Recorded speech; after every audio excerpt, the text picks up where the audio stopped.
Hey everyone, how you doing? This is Mon Green, Green Bay Packers all-time leading rusher, and you're watching Packers Total Access Live, your daily source for Packer content. Go Pack, go!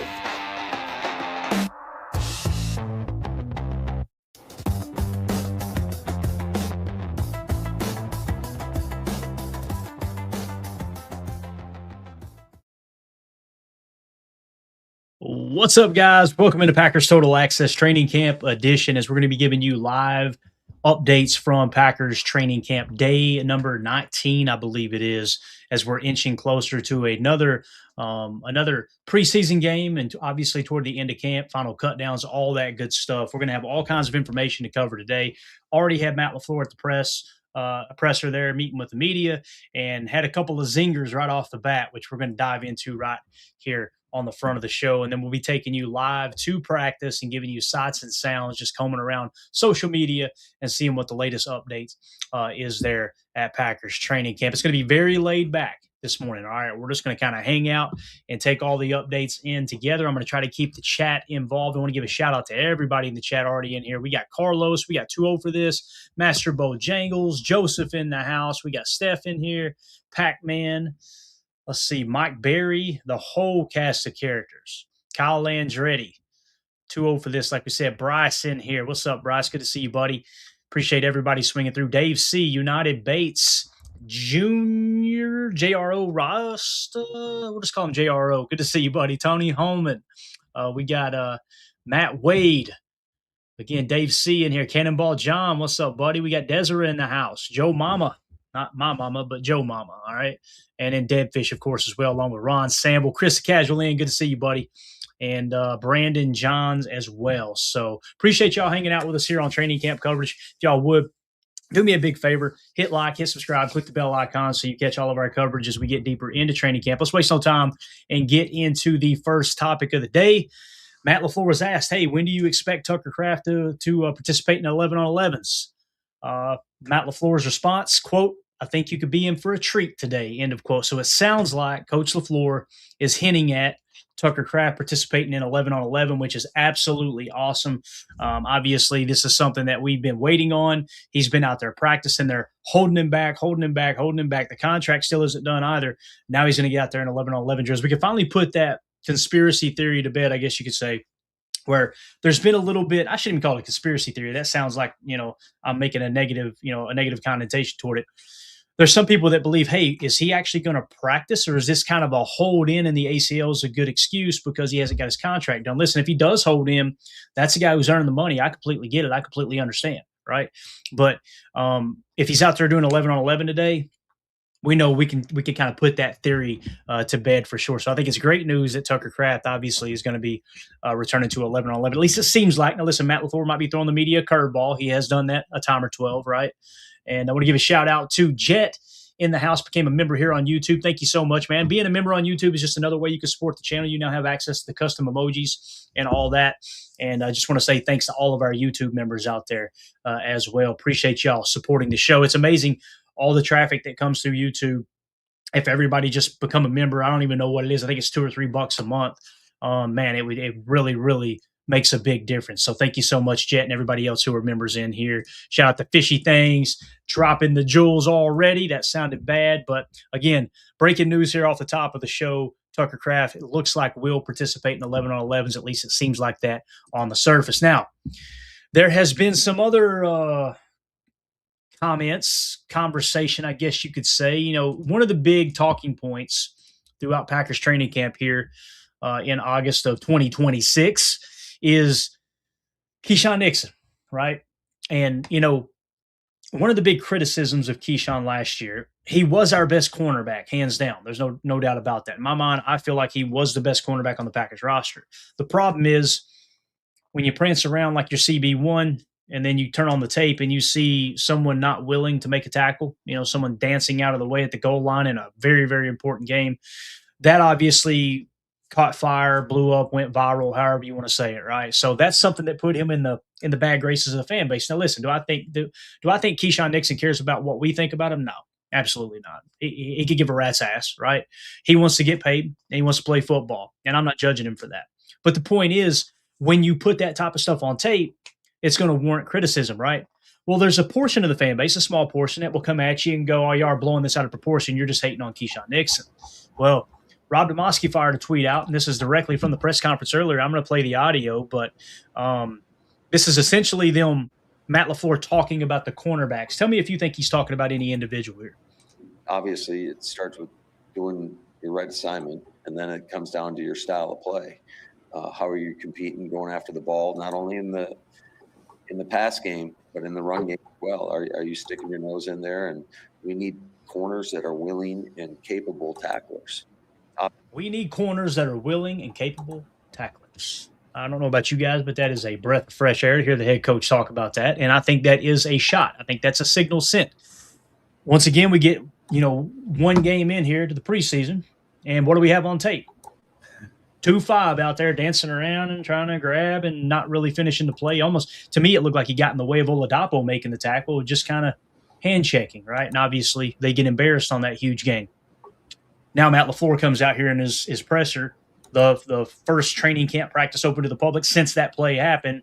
Yeah, we need cornerbacks that are willing tacklers. Now, we broke down the Brandon Cisse tape yesterday, and what did we see on the Brandon Cisse tape?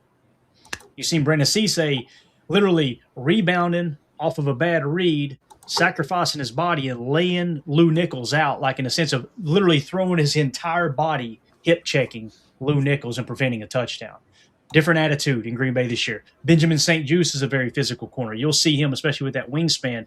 He's a willing tackler to the point that he got hurt in L.A. doing it, right? So I think, I don't want to toot our own horn when I say our own horn. I'm not talking about this podcast. I'm talking about us. Yes, us on the podcast, but also the chat. These are the conversations we've had all offseason. These things have got to change. And there's some people that hear it, and they go, oh, these guys don't know what the hell they're talking about. Just like we said, you can't go out there with the youngest roster again. You just can't do it. That's 3 years in a row, and you wonder why you can't win the big game. What did they do? They got older, right? So you had some people, some podcasters coming at me going, oh, this is so overblown. Y'all are being dramatic. You're making this bigger than it is. Well, the organization obviously agreed with us and disagreed with you, so you fix that, right? Same thing with the tackle. Well, they ain't that important for a cornerback to tackle. Y'all are just picking on Keisean. What did they do? They went out and got 2 physical corners, one in the draft and obviously one in free agency. And now Matt LaFleur is specifically talking about his presser. Cornerbacks better be willing to tackle. So I think that's just kind of a cool little nugget there. We got a super chat. We got Jacob joining us here now as well. Soda with the super chat. Banks, phase 3, never plays another snap, but manages to replace Larry McCarron at 3 times the salary. Gets weekly unscheduled dental work. Never calls a game. Man, that'd be a rough look right there, wouldn't it? That's very deep, Soda. That is very deep. So appreciate the super chat. Obviously, Aaron Banks. We talk about this every year, Jacob. Every year, we got the boogeyman list. There's literally 2 or 3 boogeymen that the fan base just can't have it. Sick of them. I said going into the offseason, Keisean Nixon's going to be one. I promise you're going to be at the top of the list. Sounds like Aaron Banks might be on that list now. And again, it's just what I love about Matt LaFleur right now, Jacob, it feels like he's done with the BS, right? Like the comment he made about Aaron Banks the other day, essentially saying, yeah, Jagger Burton's competing for that job. And they asked, hey, did he have a procedure done? You need to ask him that. It's like, I'm done. I'm going out here and coaching ball. If they want to be here, they can be here. Keisean kind of does a fake hammy injury holdout day 1. They marched a couple corners out there that I think he looked on that field and went, oh, crap.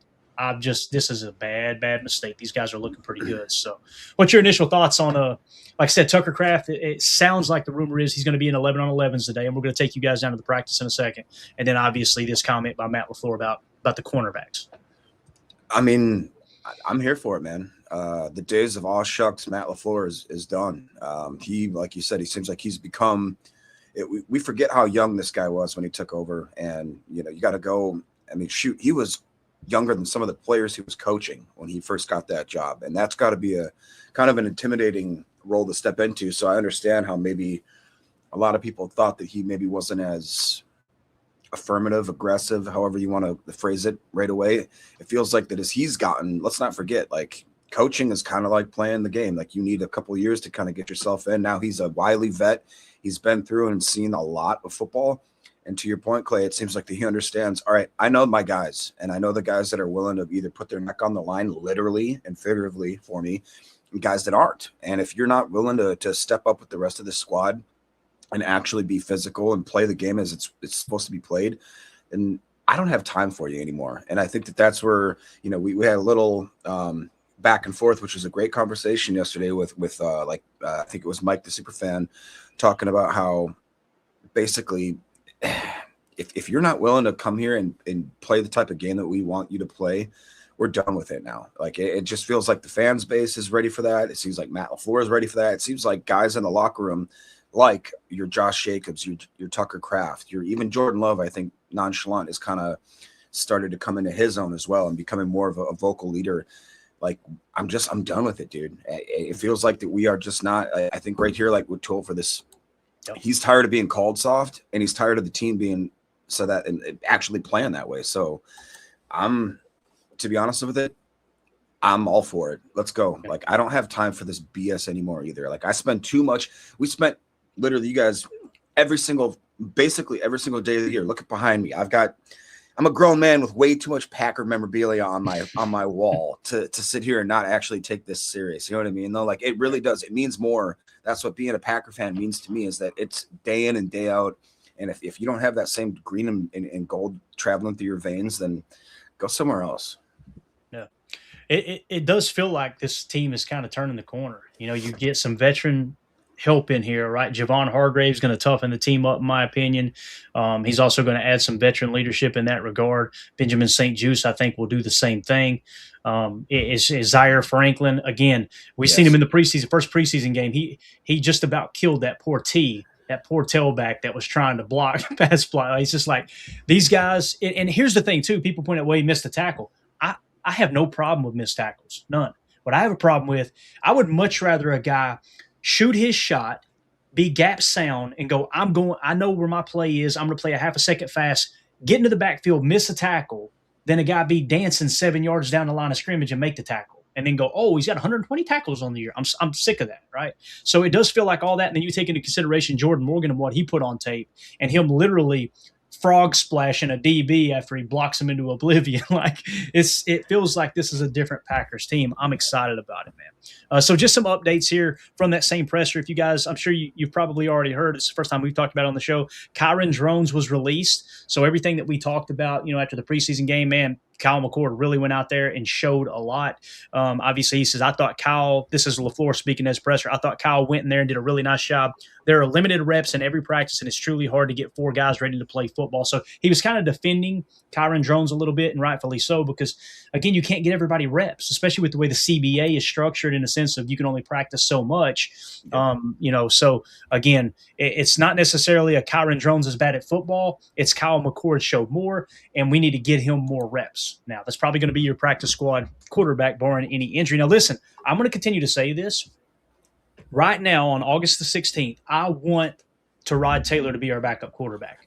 But if Kyle McCord goes out there and does what he did there against Pittsburgh, if he does that in the next 2 preseason games, there's a conversation to be had that he might be the backup on this team. Just keep that in mind, because that was impressive. He played on. Yeah. It would be different if Tyrod Taylor played on time. Like, to me, Tyrod Taylor looked a little bit uncomfortable, and it's his first game with the Packers, so you can kind of understand that, right? But when Kyle McCord goes out there, right, he immediately goes out there, and it's just bang, bang, bang, on time. He's just seeing everything perfectly against the 3s. I'd like to see him get a few reps against the 2s, me personally. With that being said, I still have, obviously, Tyrod Taylor there as a number 2, but it's I think it could be getting interesting. Another thing Matt LaFleur said, Tyron Hopper has shown most improvement among linebackers during training camp. Quote, his whole game, I think, from coverage, we've always known he's a thumper. He'll come downhill and hit you, but from a coverage aspect, he has improved in that regard. So you love to see that as well. We got Tim in here live at training camp practice. I'm going to drop this down so we can get a little bit better view of that right there. And appreciate you jumping in, Tim. I know you're muted because it's probably loud out there, but thank you so much, buddy.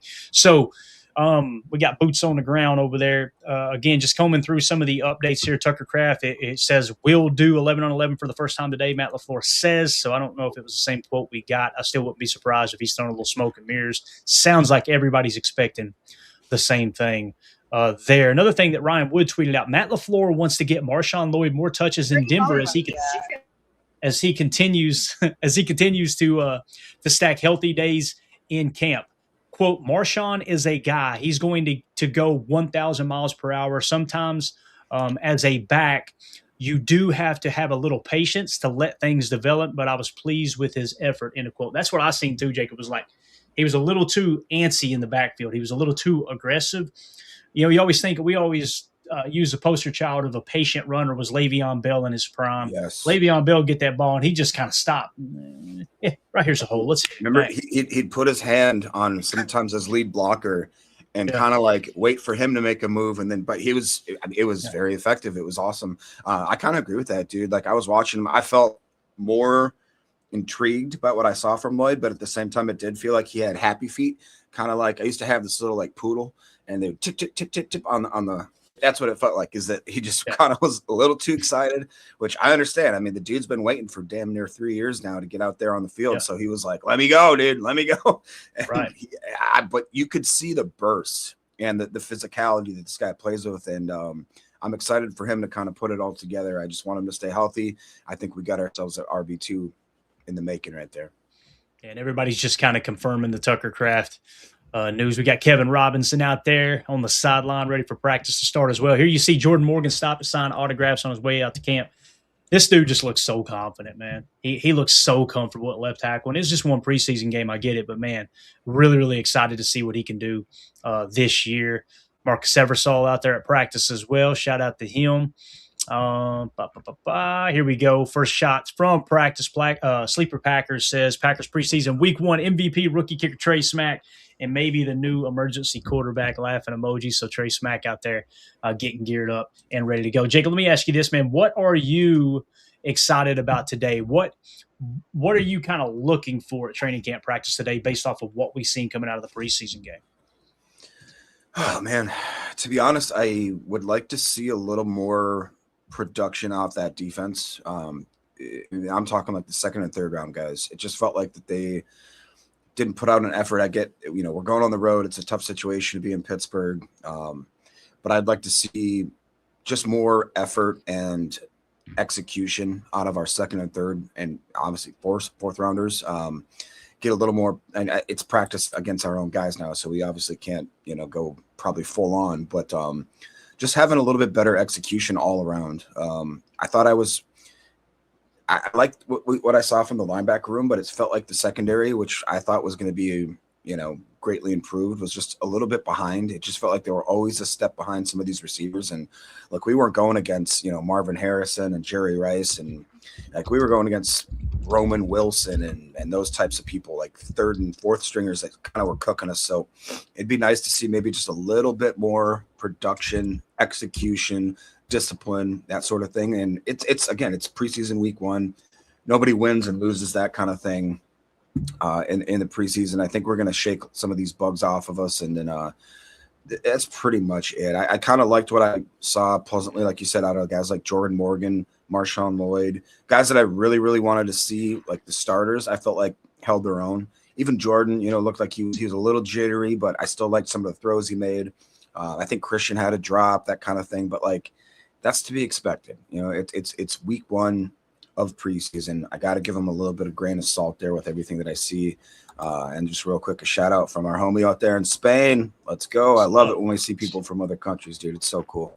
Yeah, appreciate you swinging through, man. Good morning to everybody out there. Appreciate y'all hanging out with us. Do us a big favor. Smash that like button. Grab your coffee.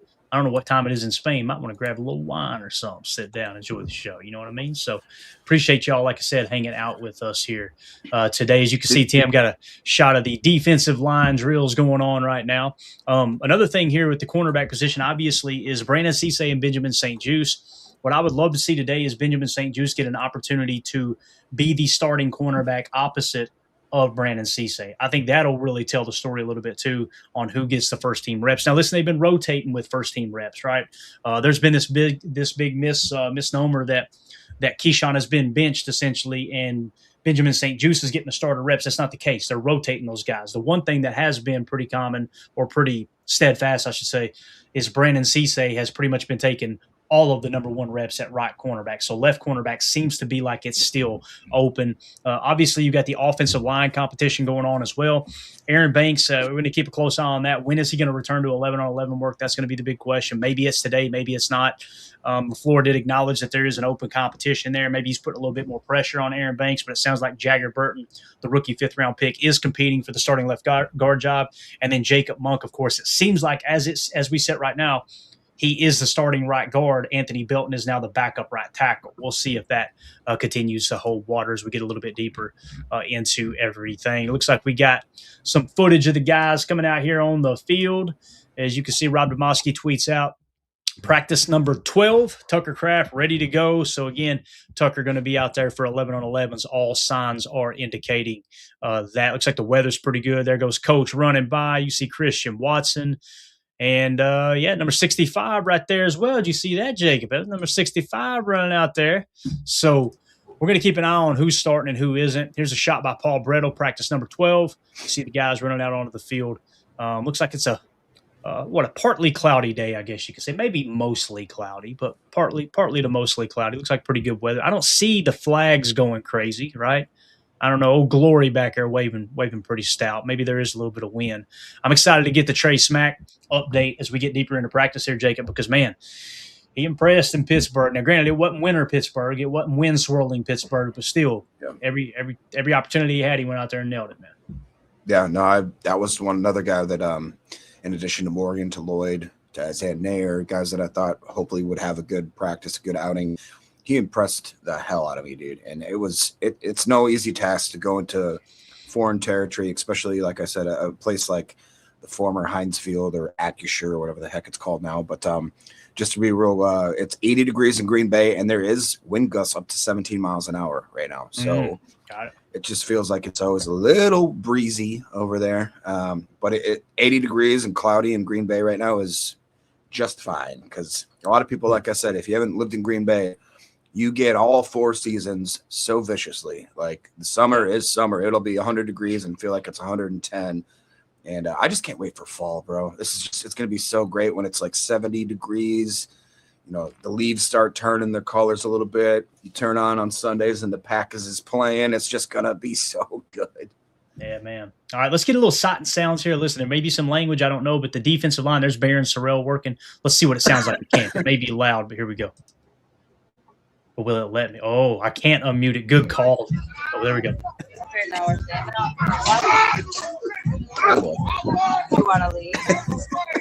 Sounds like Mandy when I forget to take out the trash, man.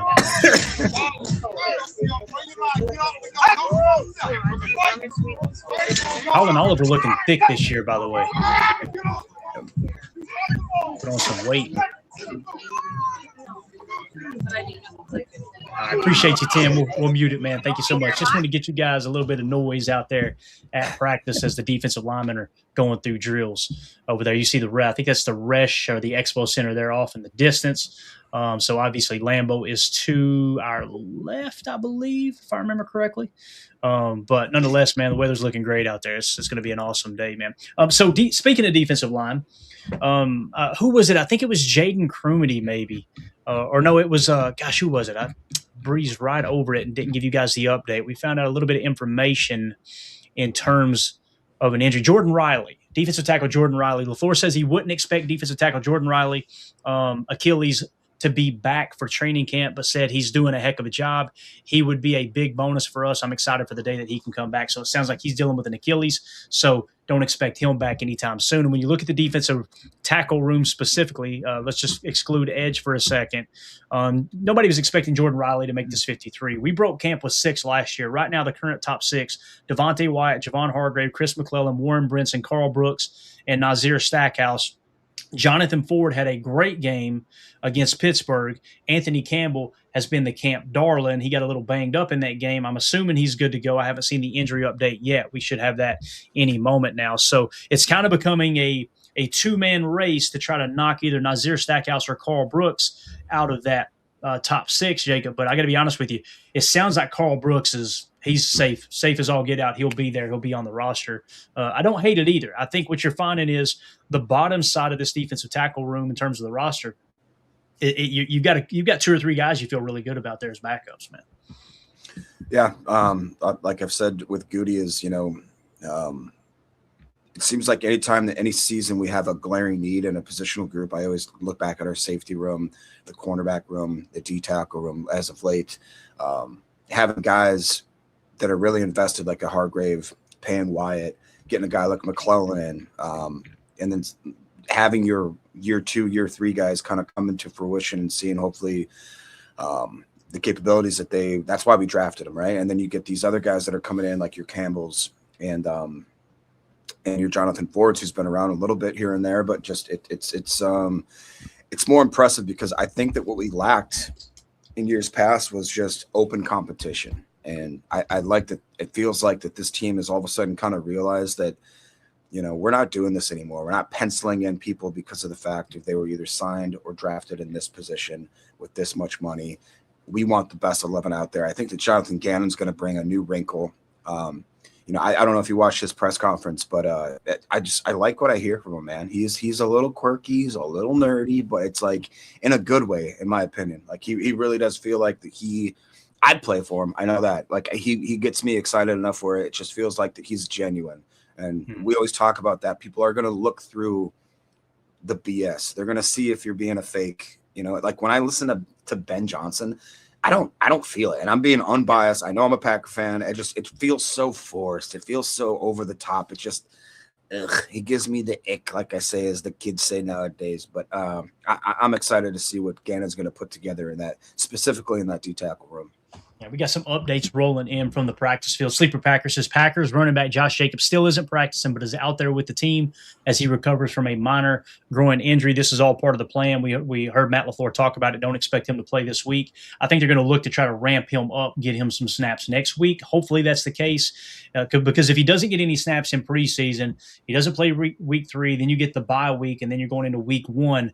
I don't like the idea of him not practicing consistently leading up to that. Now, if anybody can handle it mentally, obviously it's Josh Jacobs. It's just the physical toll, it's a catch-22, man. If they don't practice, you go, are they going to be ready? If they do practice, are they going to be banged up? It's something that's very, very tough. Here's a perfect example here. Matt Schneiden tweeted out, Lucas Van Ness is did not participate at practice today. So LVN seems to be a little banged up. I'm going to remove you there for just a second, Tim. I'll put you back on in a minute, buddy. I get a little nervous when the family's around and there's some children and stuff, you know what I'm saying? Because some people are my parents, they didn't care. Like, just go do whatever you want to do, dude. But some people are very protective over their children, obviously. So, all right, explains why I turned out the way I did, I guess. But that's a story for another day. Mike Spofford says the Packers are down to 3 quarterbacks as another practice is underway at Ray Nitschke Field. Obviously, there's Jay Love, you got Terod Taylor, and you've got our boy Kyle McCord, who had a hell of a game there in Pittsburgh. Let's see here. Something else. LaFleur indicated Tucker Kraft could be an 11-on-11 work today. You see him out there. Full pads. Looks like he's good to go. We do expect that. Here we go. Mike Spofford tweeting out, left guard Aaron Banks has been in and out of practice since the start of camp due to a knee issue. He's in full pads today. We will see if he takes any 11-on-11 snaps for the first time. So you see there's nothing wrapped up on the knee, nothing in that regard, but they'll probably be keeping a close eye on him. So I'm hoping here, Jacob, that Aaron Banks actually gets some 11-on-11 reps. We talked about it on yesterday's show. Really, really interesting comments that Matt LaFleur had on the whole. You'd have to ask him that. Now, we'll see if he meets with the media after practice. I guarantee you there's going to be people waiting in his locker. I don't know if he'll meet with the media or not, but I'm interested to see how he answers that question in terms of did he have a procedure that maybe the team didn't know about or maybe the team didn't necessarily approve. It's all conjecture until we obviously get the details. But as of right now, looking like Aaron Banks might potentially be participating in 11-on-11. We'll find out here shortly. Yeah. As you were talking about that, I highlighted Karen's comment here, and it's a great question. She goes, if Banks went out and had a surgery without notifying the team, could he lose out on his contract and the Packers release him? Is that, not that I'm saying I want this to happen or that we want, anything like that. Like we always preface any type of criticism with these players because we want them to be successful in Green Bay. That's like, I want him to go out there and be a Pro Bowl, be an all-pro for that sake. Like, let's do it. But I think it's a very interesting question to pose. It's like, what did you do? Why didn't you let the organization know that just gave you multi-million-dollar contract back-to-back now? Like, I don't know. To me, in my opinion, it would completely null and void any sort of contract. And that's just my opinion. I don't know how it actually. Yeah, I don't know the details there either, Karen. Somebody in the chat may be able to look it up. And again, we don't even know if that's the case, right? It just right. The wording of the question and the answer, of course, by Matt LaFleur made you think, you know. Yeah, and you know, that's the other thing.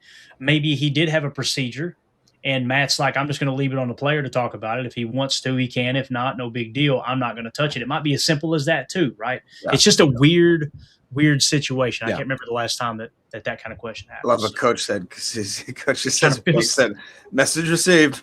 It kind of feels like the same way that like Keisean, you know what I mean? Oh, all of a sudden we got like 3 guys that could outplay. All right, I guess I'll be there.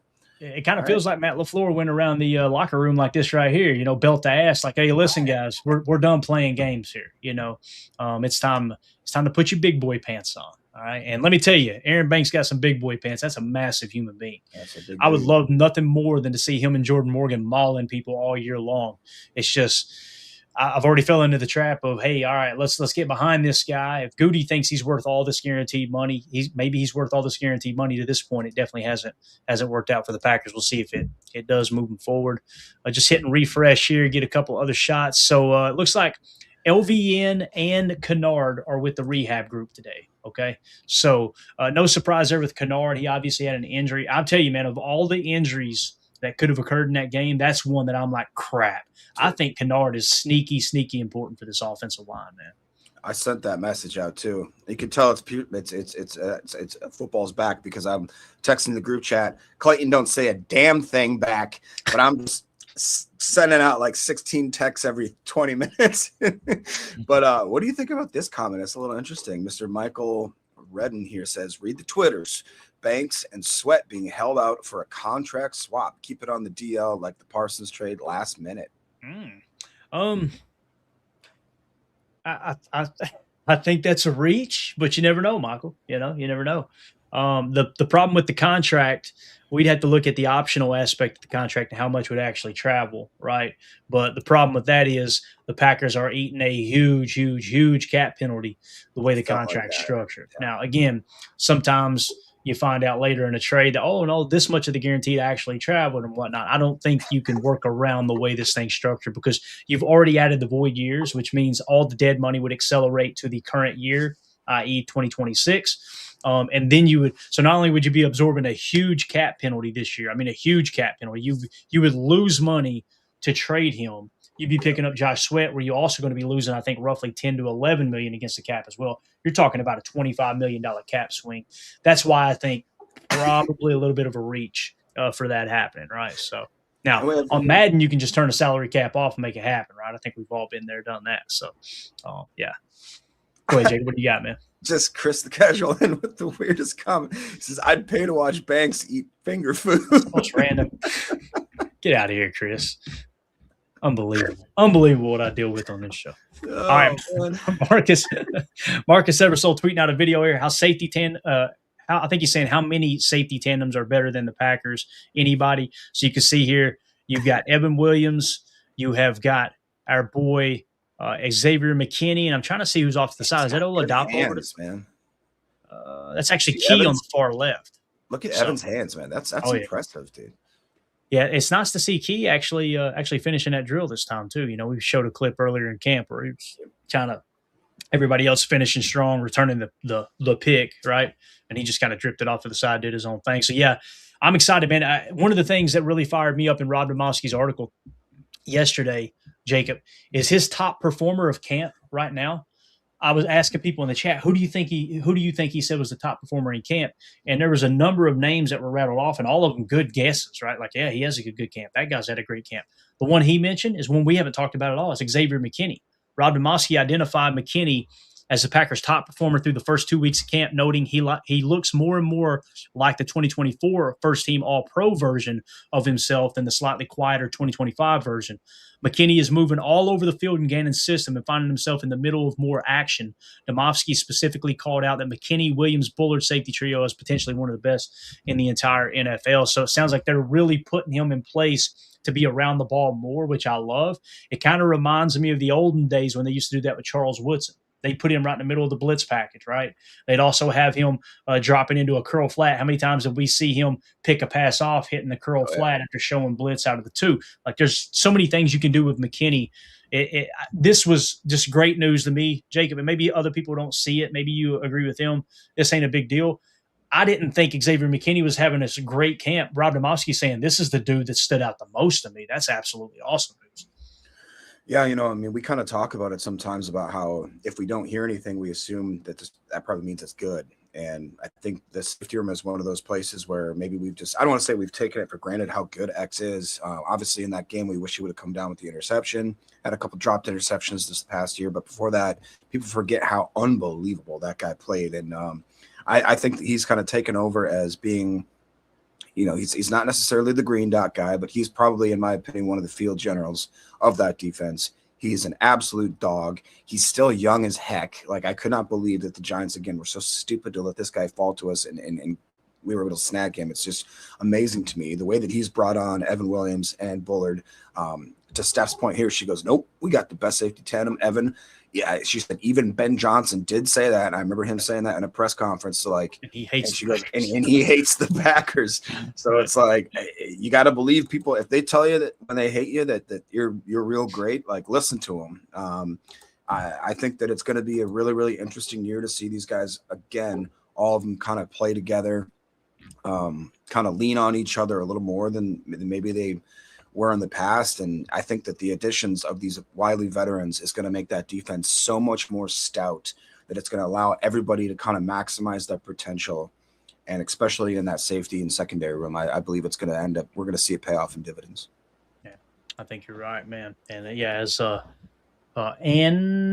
hope I'm saying that right. Absolutely, Giants really just let him go, and that's why the Giants are the Giants. I guarantee you this: John Harbaugh got there and was like, "Damn, I wish we still had Xavier McKinney. I wish I wouldn't let him go. That would have helped me rebuild this thing a little bit quicker for sure."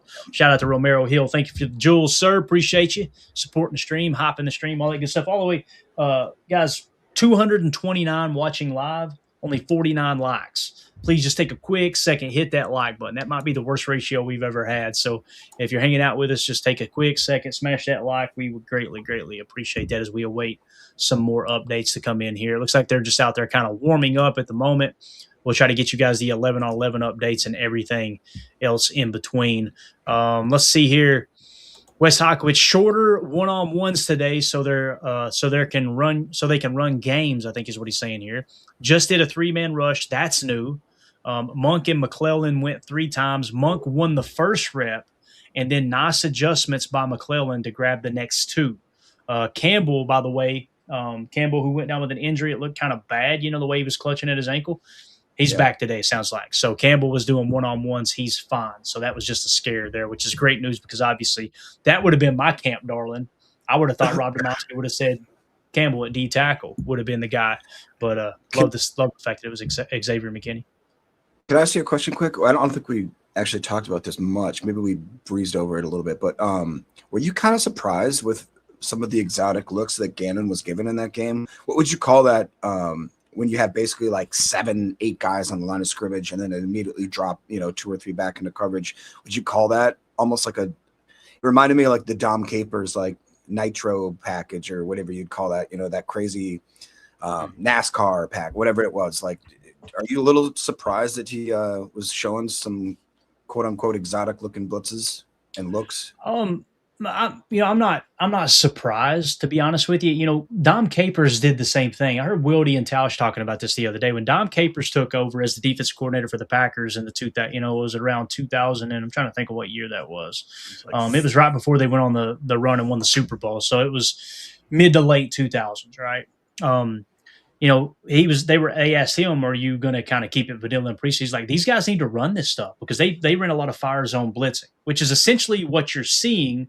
But what Gannon showed the other day was just double A gap mug. This is stuff that we did under Jeff Hafley, right? Everybody does. That's the thing. Like, some people will paint a picture as if Jeff Hafley's defense is just so much more different than Jonathan Gannon's. And it's so much more different than Brian Flores. Everybody runs the same stuff. It's just how often do you run it? You can pull up every defense in the league and I can show you that double A gap mug. We call that mug in the line of scrimmage. Now, most of the time the other night, they were sugaring that look. What do I mean by that? Yep. They're sugaring an 8 gap mug like they're going to bring 6 to 8. And we used to refer to it as flat line. When you just got a flat line across the defensive front, all gaps are basically being mugged.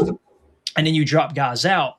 When you drop them out, you're sugaring, and they dropped out to a cover 3 defense, essentially. Now, there was another time that they kind of half mugged, and they brung a double linebacker fire, right? A double stack fire, and they basically turned it into a cover 1 blitz. So it was a cover 1 man coverage, single high middle field close, and then that. And I couldn't see whether he was bracketing one side or not because it was off screen. But they ended up firing 6, and those 2 extra blitzers was obviously Zaire Franklin and Edgerrin Cooper. So to answer your question, Jacob, I'm not surprised by it. And there's people that are like, oh my God, don't show them anything. Guys, there's nothing these teams haven't already saw. That's what's frustrating about, like, I'm going to show this right here. Like, and listen, you got to respect the Packers. They got rules, and like anytime that anybody's there that's giving us footage or whatever, we say, follow the rules, right? Kevin Robinson tweeted out, the Packers stopped allowing photos/video in the stands during wide receiver/cornerback 1v1s. Okay. So you're not even allowed to take pictures or video 1v1s now. Now that's the rules. Those are the rules, So as Tim chimes in. yeah, right. They just looked at me crazy. I had to keep moving, guys.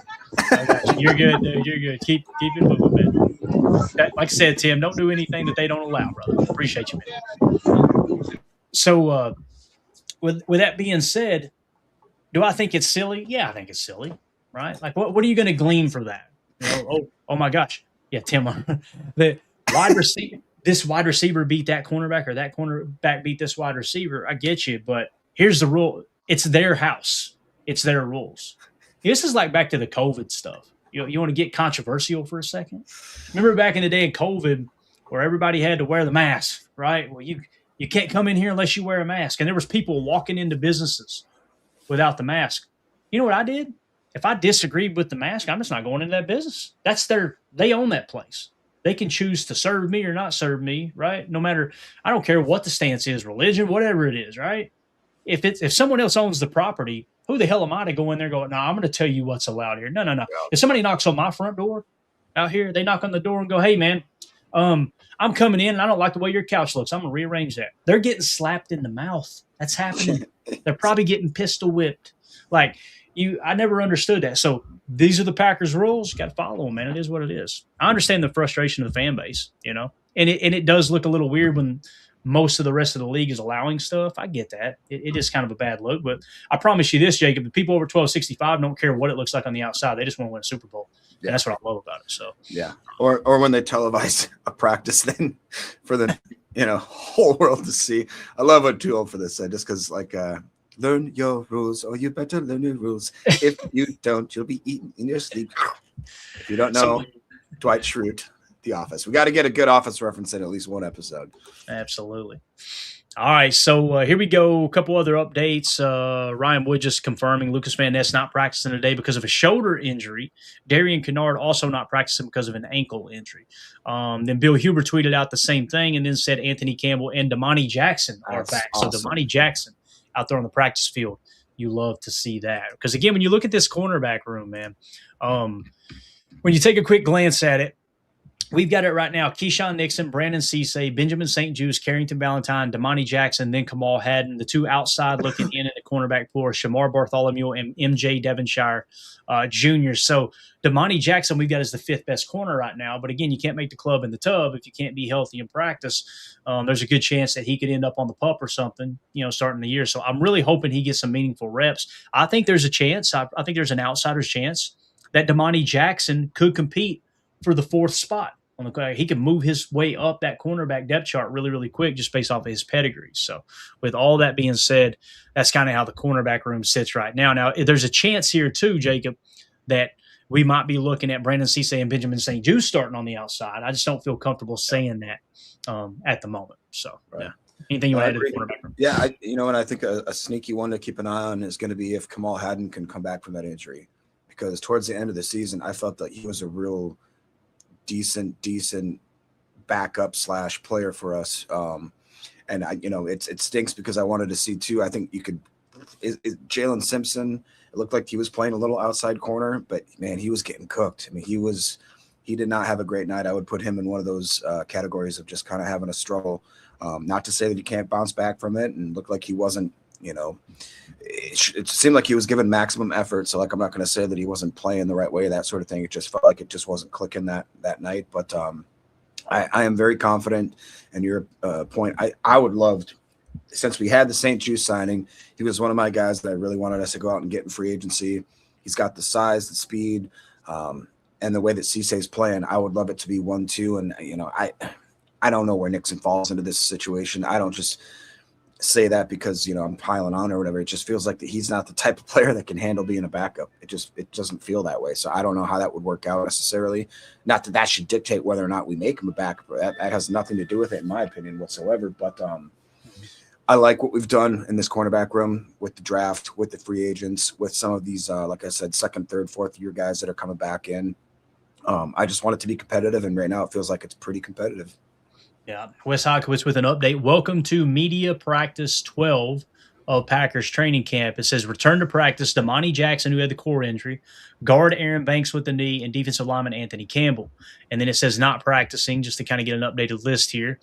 Lucas Van Ness, Darian Kennard, Javon Bullard with the foot injury, Denai Dennis Sutton, and Josh Jacobs. It sounds like DDS is still sick. Man, that must have been one heck of a whatever the heck he's dealing with, man. That sucks. Josh Jacobs with the groin, of course, and then the reserve list still continues to be Micah Parsons with the knee, Luke Musgrave with the neck, long snapper Matt Orzik with the calf, and defensive tackle Jordan Riley with the Achilles. I'll tell you this, man, that whole long snapper talk, man, kind of interesting that all of a sudden you get Caladamadis in here and our kicker's hitting every damn thing under the sun. I mean, one thing I will say, it's not a knock against Matt Orzik. I feel comfortable saying it definitely wasn't a huge step down. Everything operationally seems to be firing on all cylinders in that regard. So, that's your updated injury list there. We'll continue to comb through, see if we got any other updates here. If you got anything in the chat you want to hit, Jacob, I'm going to comb around on social media real quick. Yeah, absolutely. Steph was talking, we were talking about Tyrod Taylor, said Tyrod looked underwhelming. He may not be comfortable, so I'd give him more of a chance. I thought he still looked somewhat comfortable, but I think to your point, Steph, I think that's a good call out there. Is it almost felt like that McCord had a little more comfortability with the whole process and everything there. And then Coach goes on to say, watching the O-line play again, Belton's technique is all over the place. He's either catching or lunging probably. He has to get that fixed. And Coach. It's funny you say that, Coach, because we had somebody yesterday in the chat said we didn't know what the hell we were talking about. We're a bunch of clowns. He looked great. He looked great out there. I was like, man, I don't know what tape you're watching. But, yeah, and that's the problem, right, Coach? Like, you look at Anthony Belton, he's a physical specimen, but the technique is just it hasn't been there yet. And the pre-snap penalties just consistently. Right. I mean, you've seen it he didn't have any penalties in Pittsburgh, but family night, Jacob, to your point, it was just one after another. Like, come on, man, we can't do this again. We can't. It honestly, he feels like Rasheed Walker 2.0. That means he's not necessarily a bad football player. It's just technically sound, doesn't have it, especially in the run blocking game was Rasheed Walker, and the penalties were just outrageous, So, again, it's yeah, it was funny being called a clown yesterday for just simply saying, I didn't think Anthony Belton had a good game.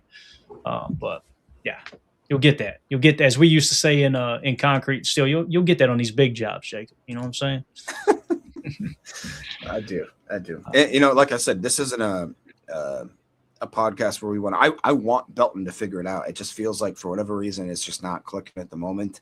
But what's weird is that you'll see random reps where you're like, okay, I see why – they drafted the guy. Like, you can see the physicality he plays with. He is a absolute mauler. I think, like, to your point, that it was a concerted effort to get a little more physical on both sides of the trenches. So I kind of understand the whole idea, but I don't understand why we keep drafting these guys and forcing them into different positions than what they played most of their careers and expecting them to just out of the gate be great. I didn't know this. Bates confirms that guy that said that yesterday, he was the one that triggered my guinea pig comment. What did he say? He's going to throw? He threw his guinea pig across the room or something. Either that. God, it was so good, man. Oh, one of the top 5 moments in PGA. Hold him a little too hard. He's choking him. Look at this. So you guys heard what I just said about Dom Capers, right? And I said that Wildy was talking about that on Wildy and Tausch. Boom. I'm not going to play the video because obviously it's for Channel 3000. You guys go check out the article and whatnot. But he tweeted out on Wisconsin Channel 3000. In 2009, new Packers defensive coordinator Dom Capers got and look, it's 32 seconds ago. I didn't just read this and then say it. You know what I'm saying?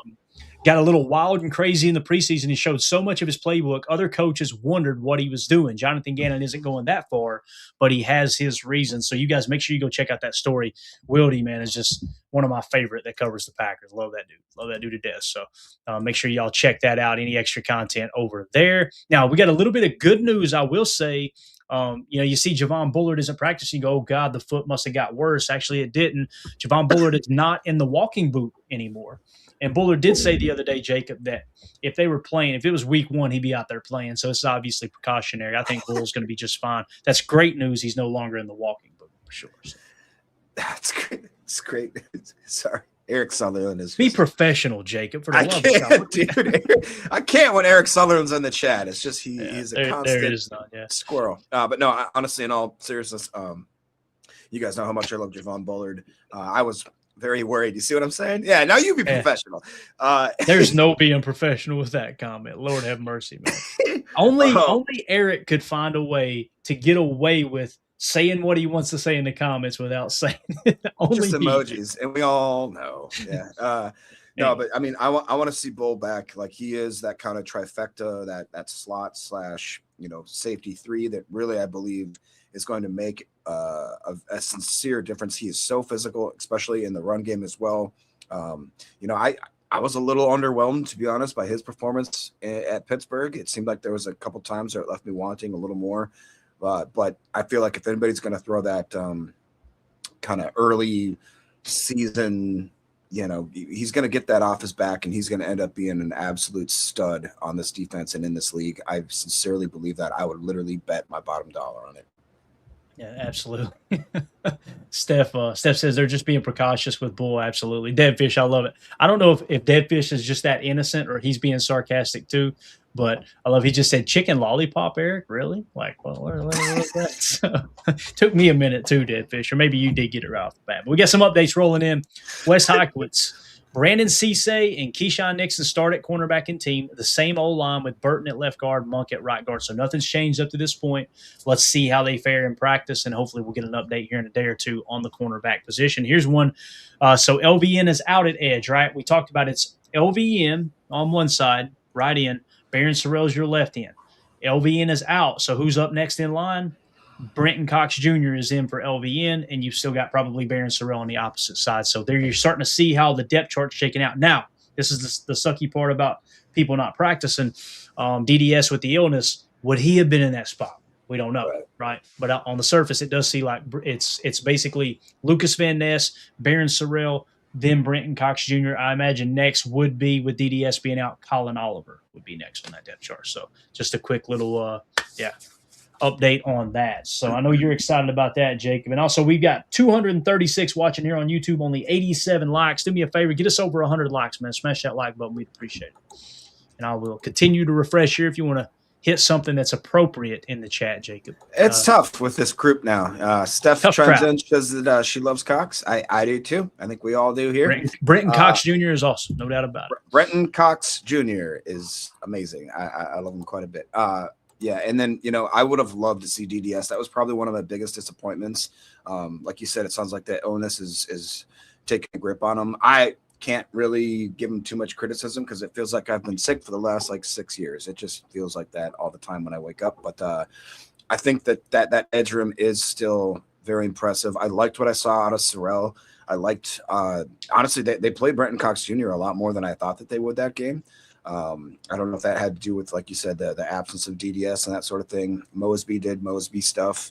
And then the short time that we did see LVN, I was pretty impressed with him as well. So it's it's nice to see that. I think that even obviously without Micah Parsons, we're never going to be a better team if you don't have Micah Parsons in the lineup. But I think that we can be sufficeable, if that makes sense, in that room. Yeah, absolutely. Wes Hawkins tweeted out, as advertised, Tucker Kraft is back in team drills. Just had a good block on Brenton Cox Jr.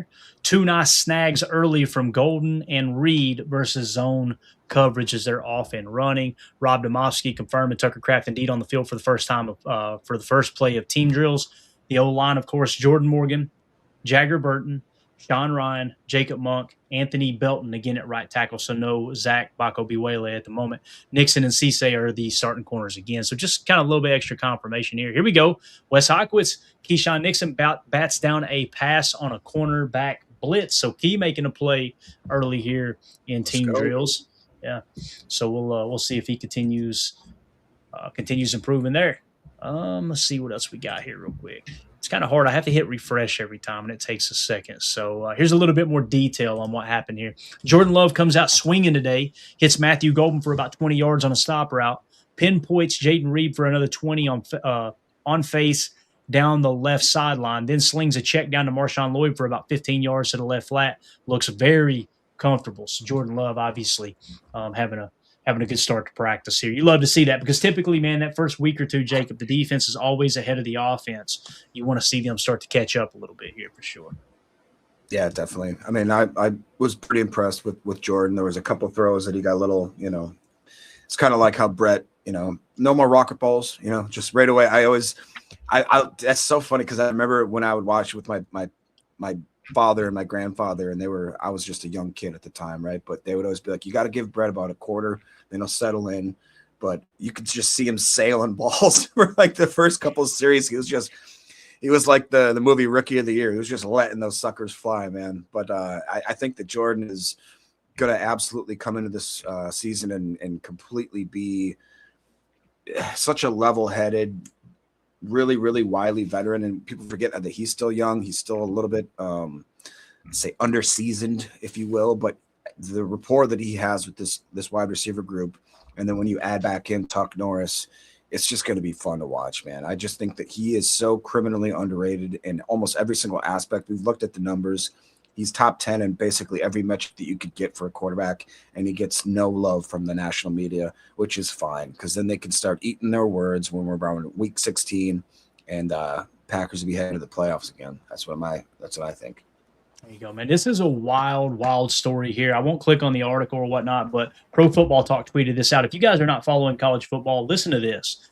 So a judge recently granted the rule is now that every player that plays college can play 5 years. Okay, so they're doing away with the whole red shirt status. You get 5 years of eligibility to play college football. Well, immediately, players that graduated last year, right, that didn't play 5 years in college went to a judge and said, hey, we want one more year eligibility. We want to play our 5th year. We didn't know this was a rule, right? And rightfully so. They want the right to earn that money that they could have potentially left on the table. So Pro Football Talk tweeted out, as the 5th year chaos continues, some colleges are planning to try to pounce on rookies who are cut later this month. So you're going to have some of these players that are in training camp right now in the NFL. They're going to get cut. And rather than say, I'm going to sit on the practice squad and make $70,000 this year or whatever it is, they're going to go back and play a 5th year in college and make I don't know how much, right? Just absolutely wild, the landscape changing in college football. And this is not to create a debate whether you like it or not like it. This is the reality of the situation, that some of these players probably on the Packers roster right now that end up getting cut, they may go back to college and play this year, Jacob. I just think that's fascinating, man. It is a weird dynamic for sure. And like you said, it's kind of interesting with this new NIL and the way that money's kind of being thrown around the NCAA lately, that you could opt out of becoming an NFL, like you said, rookie, and go back to college and in some cases probably make more money, which is interesting. It's very, very new little wrinkle that I didn't have on my bingo card up until just recently. Welcome to 2026, man. Yeah, that's what it is. Yeah. Mike Spofford tweeted out 11 on 11 starts with Kraft and Wiley at tight end, Monk and Burton at guard, Cisse and Nixon at cornerback, Cox in for LVN, who's got the shoulder injury. Golden gets open on a deep comeback. We talked about that. Love hit Reed with the money hole shot down the sideline between zone defenders, and Nixon gets a pass breakup. It was a screen pass, by the way, so good job reading the screen there by Keisean Nixon. Watson makes a catch on an in cut, and then Melton hauls in a deep ball on a free play. Melton catching all kinds of deep passes this training camp for sure, man. That's something that's really stood out.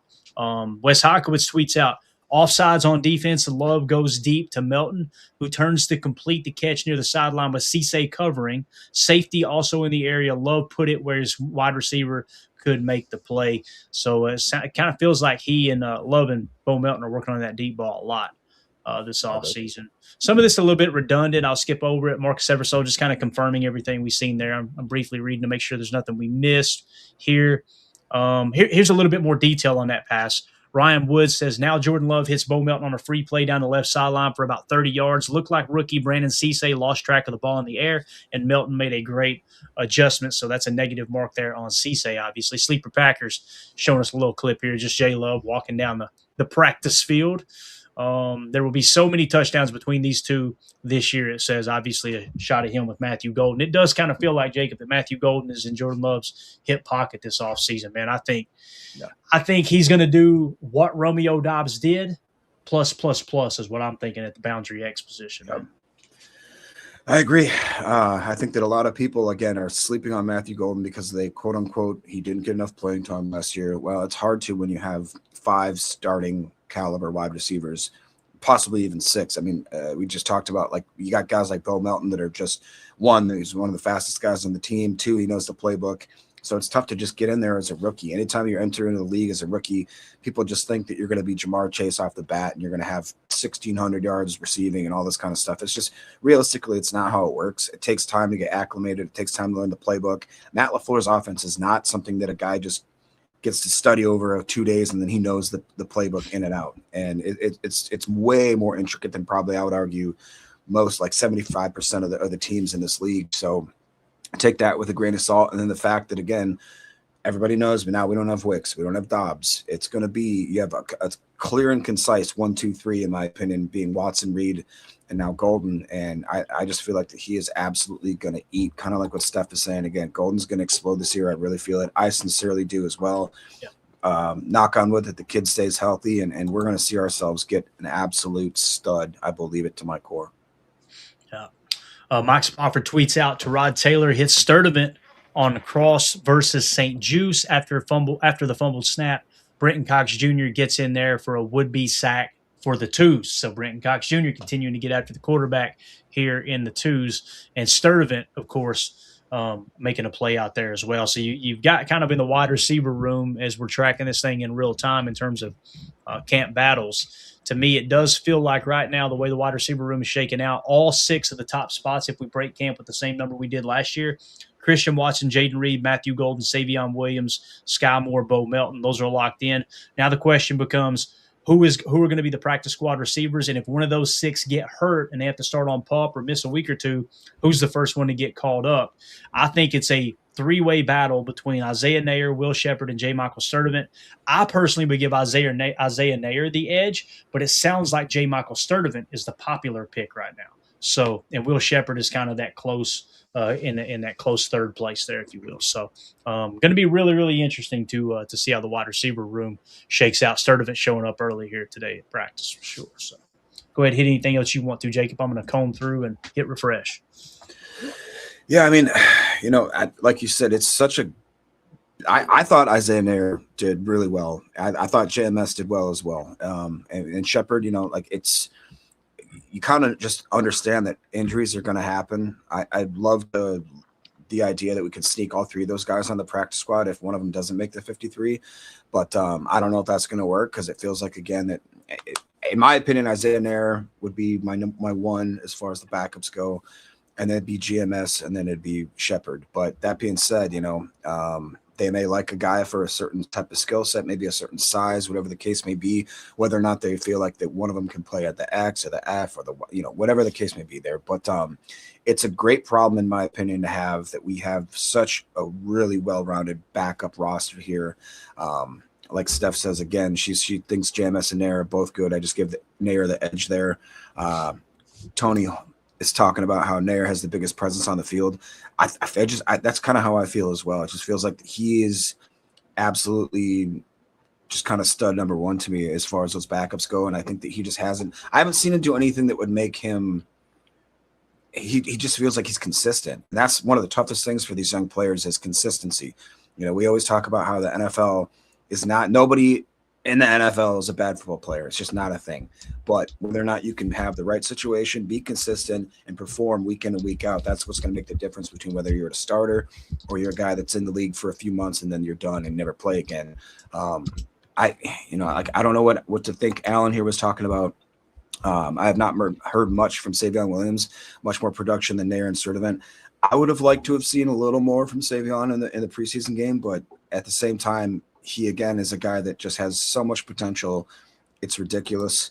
We got Connors Caden, 10 joules. Appreciate that. Thank you. Appreciate the support there. But yeah, man. Packer Doug goes on to say, I can't ignore Sturdivant's hands, though. I agree. I think we've had, I believe it's his uncle in the chat. We've had a couple family members of some players in here, which is really, really cool. You said that we were sleeping on him. So if that's the case, man, I hope that that proves us right or proves you right, that being said, and then he's on the team and he starts making some plays for us because it's going to be fun. And we've got the poll question is now up. We just fired it in here. It says, which wide receiver would you say has the edge right now? Is it Sturdivant, Nair, or Will Shepherd? And it looks like Nair's running away with it at the moment. 59% Nair, 39%. It just changed Sturdivant. Man, the votes are flying in. Everybody get your vote in. We want to hear from you. Forget what we think about the wide receiver room. We want to know what you think in terms of who has that edge and in terms of the I guess you could say the seventh wide receiver on this roster. It's going to be cool to see what the results are there for sure. All right, let me see if there's anything else that's happened here at practice yet. As we hit refresh, oh yeah, we got all kinds of info flying in here. Let's see what we got, Jacob. Oh, we have our first scuffle. We got a fight. A scuffle or a kerfuffle? We have our first scuffle. Zaire Franklin and Chris Brown, who returned to team today. Chris Brown, is he a singer? Chris Brown. I think he might be talking. Is he talking about and that was Wes Oxford who tweeted out. I think he's talking about Chris Brooks, right? That's what it sounds. Okay. Well, I don't know. Maybe not. Listen, let me just comb through, make sure there's no Brown on this Chris Brown team. I've not heard that name. I think he probably meant Chris Brooks, right? Yeah, there is no, we don't have a Brown. So sounds like he and Chris Brooks, actually, if we click on this, maybe we'll get it. Why is an R&B artist out there on the field? Yeah, so again, y'all lay off Wes Hogwood, man. That dude did a phenomenal job. I know it, dude. Unbelievable, right? Somebody next somebody's gonna be saying, "Is it Rihanna out there?" Right? We don't know how that. Lord of mercy, that's turning back the clock a little bit. So yeah, look, you said kerfuffle. Look what Marcus Eversole said. First minor camp kerfuffle, and it was Chris Brooks, Zaire Franklin, and Chris Brooks. So this guy, Bill Huber, says the first fracas. Or fracas, how would you say that? Fracas? Fracas? All right, fracas of camp about got canceled. Is Franklin versus Chris Brooks, the artist formerly known as Chris Brown. Ryan Wood says, we finally have a fight. Zaire Franklin and Chris Brooks go at it on the ground after an inside zone to MarShawn Lloyd. Two hard-nosed veterans tussling. I love it. We're so back, man. And then we got scuffle up there again. Matt Schneidman. Yep, Matt Schneidman says the first scuffle of Packers camp is Zaire Franklin versus Chris Brooks. Brooks was carrying his left a little low and could hurt him in the later rounds. No, he didn't say that. Franklin basically had him pinned to the ground behind the play after Edgerrin Cooper stuffed the Lloyd run. So Zaire Franklin playing a little bully ball out there. I like it. I like the intensity from both of them, honestly. Of course, I said the same thing last year about Nate Hobbs, and next thing you know, he's hurting off the team. So maybe we just calm that down a little bit. So all right, let's see what else we got here. So we got past the scuffle, right? Yeah, everybody's confirming. All right, here we go. Back. Go ahead, read it, man. You're good. This is Carter. Scuffle is a close cousin of the brouhaha. I love it. So Marcus Eversole tweets out, love complete the Craftian team. Nice to see. Wes Hawkins, Tucker Craft, first training camp catch at 11:35 a.m. on August 16th.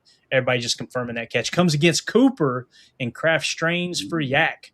So the Yak God is back. A little bit more detail by Ryan Wood. Tucker Kraft catches an 8-yard stop route from Jordan Love. Edgerrin Cooper in coverage. Kraft's first catch of camp, and the crowd loved it.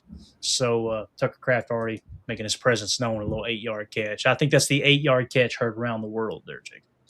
Absolutely. Look, here's the difference. Like, if you just have that type of mentality, this fan base is going to absolutely fall in love with you. Tucker Kraft, in my eyes, could do no wrong. I mean, you could find him.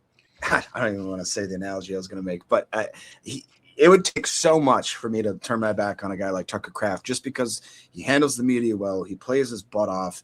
He understands what it means to be a leader of the locker room and of this organization. He says the right things. He does the right things. He practices the right way. You do that in Green Bay, and people are going to absolutely fall in love with you. So, yeah, an 8-yard catch makes it feel like that it's an 80-yard bomb no matter what you do. I'm just – take some notes, players that I won't mention that I think you know what I'm saying, but take some notes. All right, so we got an update on the poll question. Everybody get your votes in. Only 36 votes, and we got a lot more people in here watching than that. We got 254 people watching live. Take a quick second, hit like, and get your vote cast here. Which wide receiver would you say has the edge right now? Isaiah Nair leads the way at 53%. Sturdivant is second at 44%, and Will Shepherd is last at 3%. As Soder says, man, the chat really sleeping on Shepherd.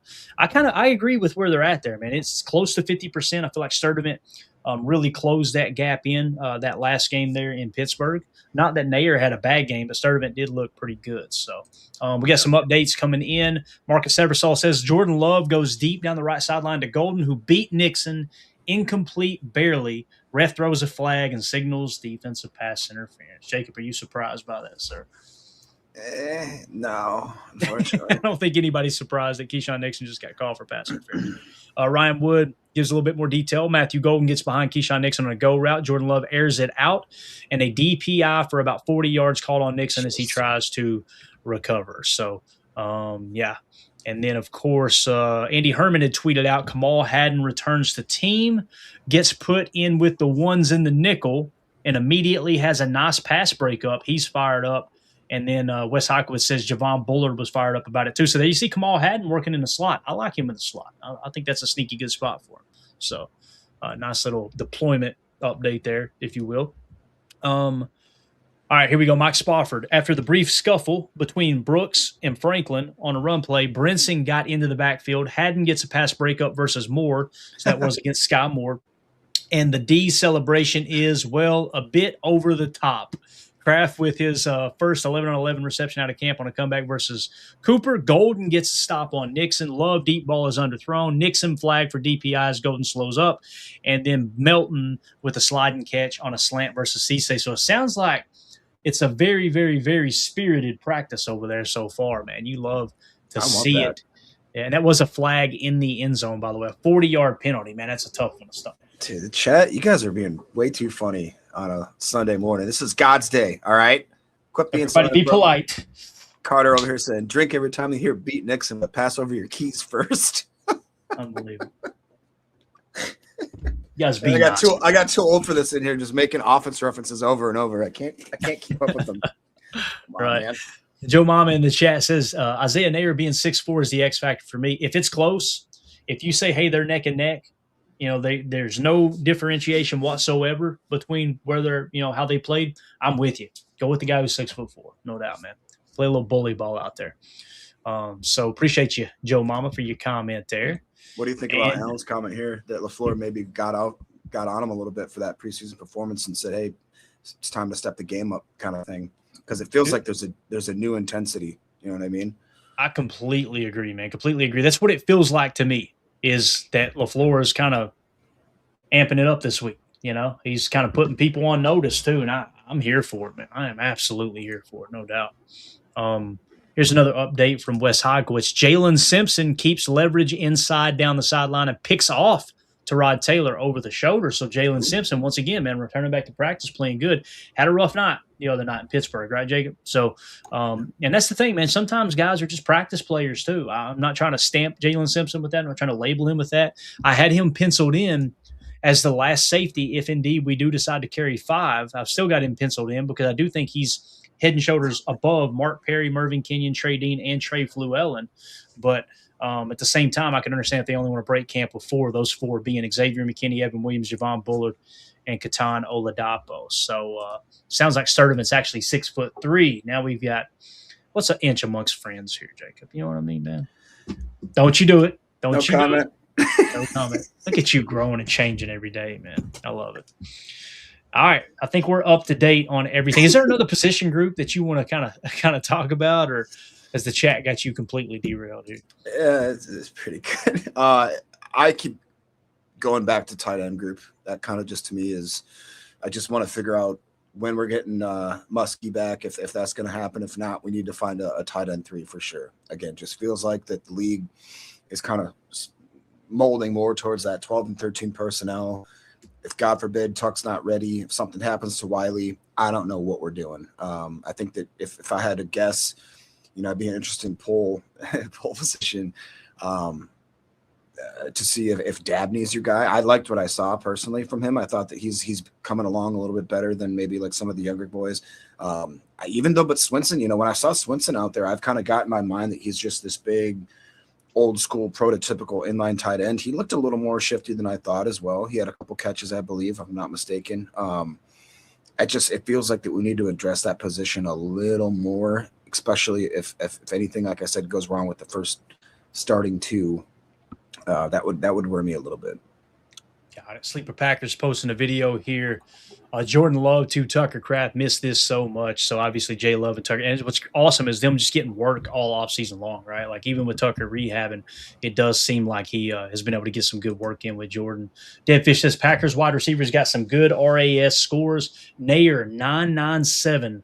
Watson and J. Michael Sturdivant both 996. That is wild. I mean, that's about as close to a perfect 10 as you can get. And I know Bo's up there as well.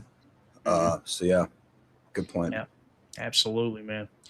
Yeah, so let's take a look. I don't like that comment. What is this right here? 4 wide. Oh, if he gets hurt, Lord have mercy. So all I read was Kraft gets hurt. I'm like, oh God, what just happened? It's what you said. Emilio, he's been screaming for 11 personnel and maybe even some 5 wide. So, I'm sure he wouldn't disagree with you there. Yeah. So everybody just kind of reporting. That was the interception of Jalen Simpson, interception of Tyrod Taylor with the over-the-shoulder grab on the go route was versus Prather. Okay. Receiver was never open and Simpson was all over it. So it's important to kind of put into context who they're covering, right, when they make these plays. For sure. Tony in the chat says, what was Jacob Monk's grade versus Pittsburgh? If I remember correctly, Jacob, it was fairly good, right? It was one of the better offensive linemen. Or was it? No, maybe it wasn't. Jordan Morgan was excellent, right? He had a great grade. I'm trying to think of who else it was. Jaggers was in the 50s, right? I want to say Jacob Monk's. Yeah, maybe Jacob Monk's was in the 60s. What was his? 59.6. Yeah, so it was right on the cusp of being 60. So yeah, there you go, 59.6, Tony. Yeah, what was it? That was ahead, man. I'm sorry, I didn't mean to cut you off, but Kyle McCord 85.3, Jordan Morgan 77.9, Jaden Reed 70.6, I should say, JMS 69.3, Donovan Jennings quietly had a pass blocking grade of 86.6. Messiah Swenson, another guy that I just mentioned there, 67. Thomas Yasmin, who was a guy that hasn't gotten any type of conversation at the tight end position, was a 66.5. And then Isaiah Nair. And then don't tell Emilio, but Travis Glover, the 9th overall ranked person in that game with a 65 too. Unbelievable what happens every time. Why we're doing that. This guy right here. Unbelievable. We got a little bit of breaking news here coming out of the NFL, Jacob. My goodness gracious. The Cleveland Browns, this is Pro Football Talk, report the Cleveland Browns are expected to sign Zadarius Smith. That's a blast from the past, right? Haven't heard that name in a while. So Zadarius Smith continuing to steal money off of NFL teams. You love to see it, right? It is what it is. But now listen, he's hanging around, man. He's having a long career, no doubt about it. It is just strange that every team he goes to, nobody wants to bring him back, right? It's kind of a little bit odd for sure. It's like your person that's been married 8 times and they're like, I don't know what it is. I just can't find it. Well, yeah. All right. Or my favorite, when someone's been divorced twice and they want to give you marital advice. It's like, sorry, bub. That's like, I I'm not going to have a politically incorrect response to that, but I had a couple in the chamber. We'll just keep them in there. But it's wild how people, if everywhere you go, it smells like crap. Check your own shoe. It's probably on the bottom of your boot, Hoss. That's probably where it's at. I'm just saying. I know that's first place I look. I'm as guilty as anybody. Like, man, God, what is that smell? Something stinks. What is that? Yeah, that's mine. That's my boot. That's me. My fault. So, yeah, I love this. Tony in the chat says Cleveland just throwing poopy at the wall to see what sticks. Does kind of feel like it, right? So, yeah. All right. A couple more. Actually, one more update here. Jordan Love tries to drop a 40-yard pass to Golden. Nixon makes contact and deflects the catch, flag in the end zone. So that was from earlier. Okay, that just got retweeted. I apologize. So getting a little bit of stuff that's being recycled through here. So we'll continue to get you updates as they come in real time. Going over to the NFL news feed, just trying to see if anything else is cracking. I think we're up to date there. While you're doing that, Packer Doug was asking, Jacob, did PFF update Zaire's grades? I was just going to switch over to the defensive side quick and give you some updates. I had to scroll down to the last player, which was Zaire. He had a 29.3. I don't understand that. Makes no sense at all. He looked pretty good out of the 3 snaps that I saw. I think one of them was like a tackle for a loss or like a run stuff. Like I think that somebody at PFF, like maybe Zaire, maybe we're talking about X's and that's maybe that's what's happening there. I don't know. Maybe he dated my baby sister. Like he to me did not deserve that grade whatsoever. But if you want to know, the Jonathan Ford 80.6, LVN 75, Chris McClellan, let's go 71.9, Jaden McCrummy, Crumity, how do you ever say that? Brandon Cisse 69.9, Benjamin St. Juice 69.8, and then Warren Brinson, Colin Oliver, TJ Quinn, and Mark Perry were in that top 10. Pretty impressive. Like what I see out of that. Yeah, as United Bates says here, fire that Uber driver. All right, fire that.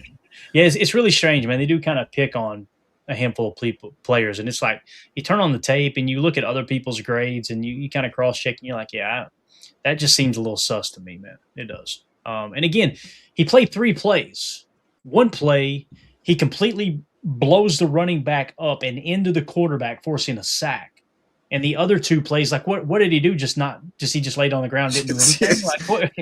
So I mean, it's insane, man. It's absolutely insane. So he missed the tackle. Damn, boy, they must be counting big points for a missed tackle. My goodness gracious. So there's always going to be this tongue-in-cheek, this joking about PFF until they actually release, hey, here's the grade per play, where you can actually cross-check it. Until they do that, people are always going to just roll their eyes at PFF. They really are. We're still going to use it. It's a cross-reference. It's a good tool to use, but never take it as gospel. Obviously, if you watch the show for a significant amount of time, you know that's how we feel here on this particular program. So let's see here what else we've got in the chat. Oh, here we go. Hold up a minute. So let's see here. Yeah, here we go. Okay, so it's always positive and negative when these things happen, right? Wes Hogwitz, underthrow out to Golden, and Cisse makes a hell of a play to pick off a pass while going to the ground. Mark Seversol, Brandon Cisse picks Love, intended for Golden. Very impressive, rookie. Play of the day so far, says Rob Demoski. Brandon Cisse undercut an out route by Matthew Golden and picked off Jordan Love to end a 2-minute drive. Brandon Cisse looking as advertised here. Matt Schneiden tweeting it out. Brandon Cisse picks off Jordan Love after perfectly reading a deep out by Golden on 3rd and 10. Not a great throw by Love, but a nice play by the rookie, Ryan Wood. Brandon Cisse was getting picked on a bit, but he comes back with 2 big plays, a pass breakup on Jordan Love throwing an out to Christian Watson. And then the very next rep, Jordan Love targets Jaden Reed on a deeper out, and Cisse picks off Love, blankets coverage versus Reed. I think he meant Golden there. So just a great response from the rookie there. Brandon Cisse looking as advertised. Baby. Yep. J. Cole says it right here, CB1. Tony comes in and says Big B's response to it. Look.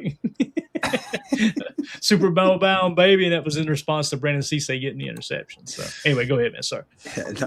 Tony says Cisse has rookie of the year potential. I don't think that's an overstatement. I really don't. You know, especially because it's kind of at one of those positions where if he does even slide into CB1, CB2, whatever the case may be, you just need a couple picks, and you got to have a pretty decent passer rating against you. And I feel like that would be. I don't see that as a non-possibility at all, and I wouldn't even. You know what? I might even have to make that bet. Let me see if they got that on some prize picks. I don't know how we do that, but I might have to write that one down and throw a little money at it. You know what I mean? Absolutely. Sturdivant catches a crosser and probably would have extended it for a 43-yard touchdown. So Sturdivant continuing to shine here today. Sounds like a little more so than Isaiah Nayer. And again, we're kind of splitting hairs here, right? But again, going back to the poll question, which wide receiver would you say has the edge right now? Isaiah Nayer leading the way, and actually extending that lead a little bit, 56%. Sturdivant at 39%. Will Shepherd at 5% currently. So we'll keep our eye on that poll question. Do me a big favor. We got a bunch of people in here watching, 280 watching live. Can't thank y'all enough for taking time to make us a part of your day. If you would take a quick second, hit that like button. We would greatly appreciate it. I'd love to see all 280 hit us with a like. We're at 116 right now. So over half of the people watching, if you would just take a quick second, hit that like button. We'll continue to update, refresh, and get you guys all of the information in real time. It sounds like a very, very spirited practice out there today for sure. And here we go. We got a McCord signing. All right, Kyle McCord in the red zone hits Swinson. I think he meant Swanson. Wait a minute. No, Messiah Swinson. That's right. Swanson. I was way off. Some of you guys got that Dumb and Dumber reference. McCord hits Swinson for a touchdown twice, it says. Touchdown from McCord to Swinson. Kelly would have sacked McCord on the two-pointer. So that's what it was. They were going for two. So, again, Najee Kelly popping up on the stat sheet here a little bit in terms of getting pressure on the QB. And Kyle McCord continuing his hot streak, man. It's going to be – I can't wait to watch Kyle McCord again this week in preseason. It's going to be a lot of fun to see if he continues this pace. And I'm just going to check over on NFL News real quick before we have any other updates coming in. There was something here. We talked about Zadarius Smith, of course. The Lions signed running back Travion Williams and cornerback Iko Boyedo, if I'm saying that right. So they're picking up a couple of roster additions there. Marcus Mariota, who I believe he still plays for the Washington Commanders, will miss the rest of the preseason with a sprained MCL. It just seems like there's so many injuries across the league right now. And, of course, we talked about the fifth-year rookie stuff or fifth-year college player, I guess you could say. Going through here. Yeah, as we confirmed earlier today, Sleeper NFL just tweeted it out as well. MarShawn Lloyd is in line for more reps in preseason week 2, which I'm excited to see him get a few more extra reps as we get a little deeper into the preseason for sure. So if y'all would, take a quick second, hit that like button. We're just waiting for some more updates to come in. Steph in the chat with the Lions need help for sure. Man, they are banged up. They are definitely banged up, Steph. No doubt about it. I didn't see the hit. Joe Mama said Mariota got popped. Man, did you guys see the Jackson Dart hit? He got laid out as well. It was just like he did not see the front side blitz coming. I think it was a DB, maybe a safety or a cat blitz, but he got smacked in the mouth on that play. Sounds like he's going to be all right and whatnot, but yeah, there you go. Carter got it. Samsonite. I was way off. Love it. Tony in the chat. You would think that you would have to think Cisse and St. Juice is an upgrade from CV and Hobbs. Definitely over Hobbs, man. Hobbs looked bad. He looked really, really bad. Really bad. Yeah. I think your cornerback room got significantly better, Tony. I do, man. And again, are they going to be all pros? Probably not. Now, Cisse's got an opportunity to be a great football player. Obviously, it's early, but he's showing all the signs to be a great young football player for these Green Bay Packers. Man, I'm excited to see how he kind of starts that first quarter of the season. We get a little bit of an update here. This is very, very interesting. Wes Hockowitz says, Anthony Belton in for Morgan at left tackle. We talked about this, right? I'd love to see him play a little bit more left tackle. So as the offensive line sits right now, your starters are somewhat set without, obviously, Zach Bakobiwele being out there and obviously Jagger Burton being in for Aaron Banks. We talk about left tackle, backup left tackle. It felt like John Williams was kind of leading the charge there. Well, Anthony Belton played left tackle in college. So obviously he lost the starting right guard job, at least it sits right now here on August 16th, that Jacob Monk is the front runner for the right guard spot now with that being said, Anthony Belton has been playing at right tackle, but now it looks like he's getting some backup reps at left tackle. I think that's a good place for him to be. It's what he played in college. Like, let him be the backup left tackle. And if John Williams is better than him for that, then it says a lot about Anthony Belton and where he's at. Maybe he settles in, he gets comfortable like Jordan Morgan did, obviously going back to his original college position at left tackle. So now you've got potentially, if let's say that held true, and as Wes Howkowitz's tweet says here from camp, Belton in for Morgan at left tackle. Let's say he is the backup left tackle. That's the most important position on the offensive line. So why not have a first-round talent in Jordan Morgan being your starting left tackle, and then a second-round talent being the backup left tackle? I think that's makes a lot more sense than trying to force these guys to be able to play guard. Again, if you can get some extra added value out of a player being a swing tackle, as Carter was saying here in the chat, right? I think that's something that can make a big difference for sure. So let's see here. As Coach Lynn pointed out, the running back missed the pass pro for Dart. I guess he's not. Oh, Lord have mercy. Wish I'd read it first. Here we go with the politics. Yeah, good point. Good point. He's like, oh, yeah, really? Just going to whiff on this one here, right? Let's see here. All right, we got some 2-minute drill. We've already covered the deep out. Okay, so we got a Keisean Oladapo sighting. Look at this. Keisean Oladapo interception ends to the 2-minute drill. Offense had some pace before that, beginning with back-to-back strikes to Reed. So Keisean Oladapo, that might be the first play that I've heard them mention him, at least the first interception of training camp. So that's absolutely wild. Keisean Oladapo making a big play there that ends the 2-minute drill. That's coming after Brandon Cisse picked off Love, right? So Keisean Oladapo picks off Love to end the starter's second try in 2 minutes. Not the sharpest day for Love all around. So started off kind of strong, and now it sounds like – here's the other thing. When you hear Love throwing picks in practice, I remember it like it was yesterday, Jacob, that Aaron Rodgers was throwing interception after interception in training camp. People were like, is this the year he falls off? This is the time to take those risks. This is the time to see what you can fit in, right? For sure. Be more aggressive in training camp. There's nothing worse than hearing a training camp practice and having quarterbacks just dinking and dunking. It's like you're not working on anything if you're just dinking and dunking, You can't play it safe in practice. So, again, Brandon Cisse with an interception and Keisean Oladapo with one as well. That's a good little bounce back for Keisean Oladapo after that rough outing there in Pittsburgh. I'm trying to remember what his PFF grade is. I don't know if you know right offhand, but it seemed like Keisean Oladapo had kind of a bad game there in Pittsburgh for that preseason game, Jake. Yeah, he was the 30th defensive ranked player with a 41.5. So it wasn't necessarily good. His tackling grade was 28.7. So just above him, Keisean Nixon with a 43.8, and his tackling grade was a 27. So kind of makes sense there. But, even Rodgers was just on an interview in the last couple of days where he said the exact same thing. He goes, like, people need to understand that you got to let it fly.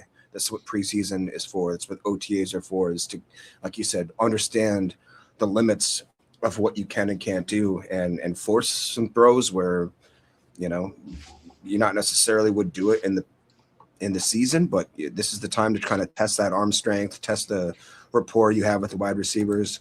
Again, like Steph says, this is the time to throw the interceptions. I agree with that completely. And if I'm not mistaken, isn't now this only like the third interception of Love in 12 practices? Like, I'll take those numbers.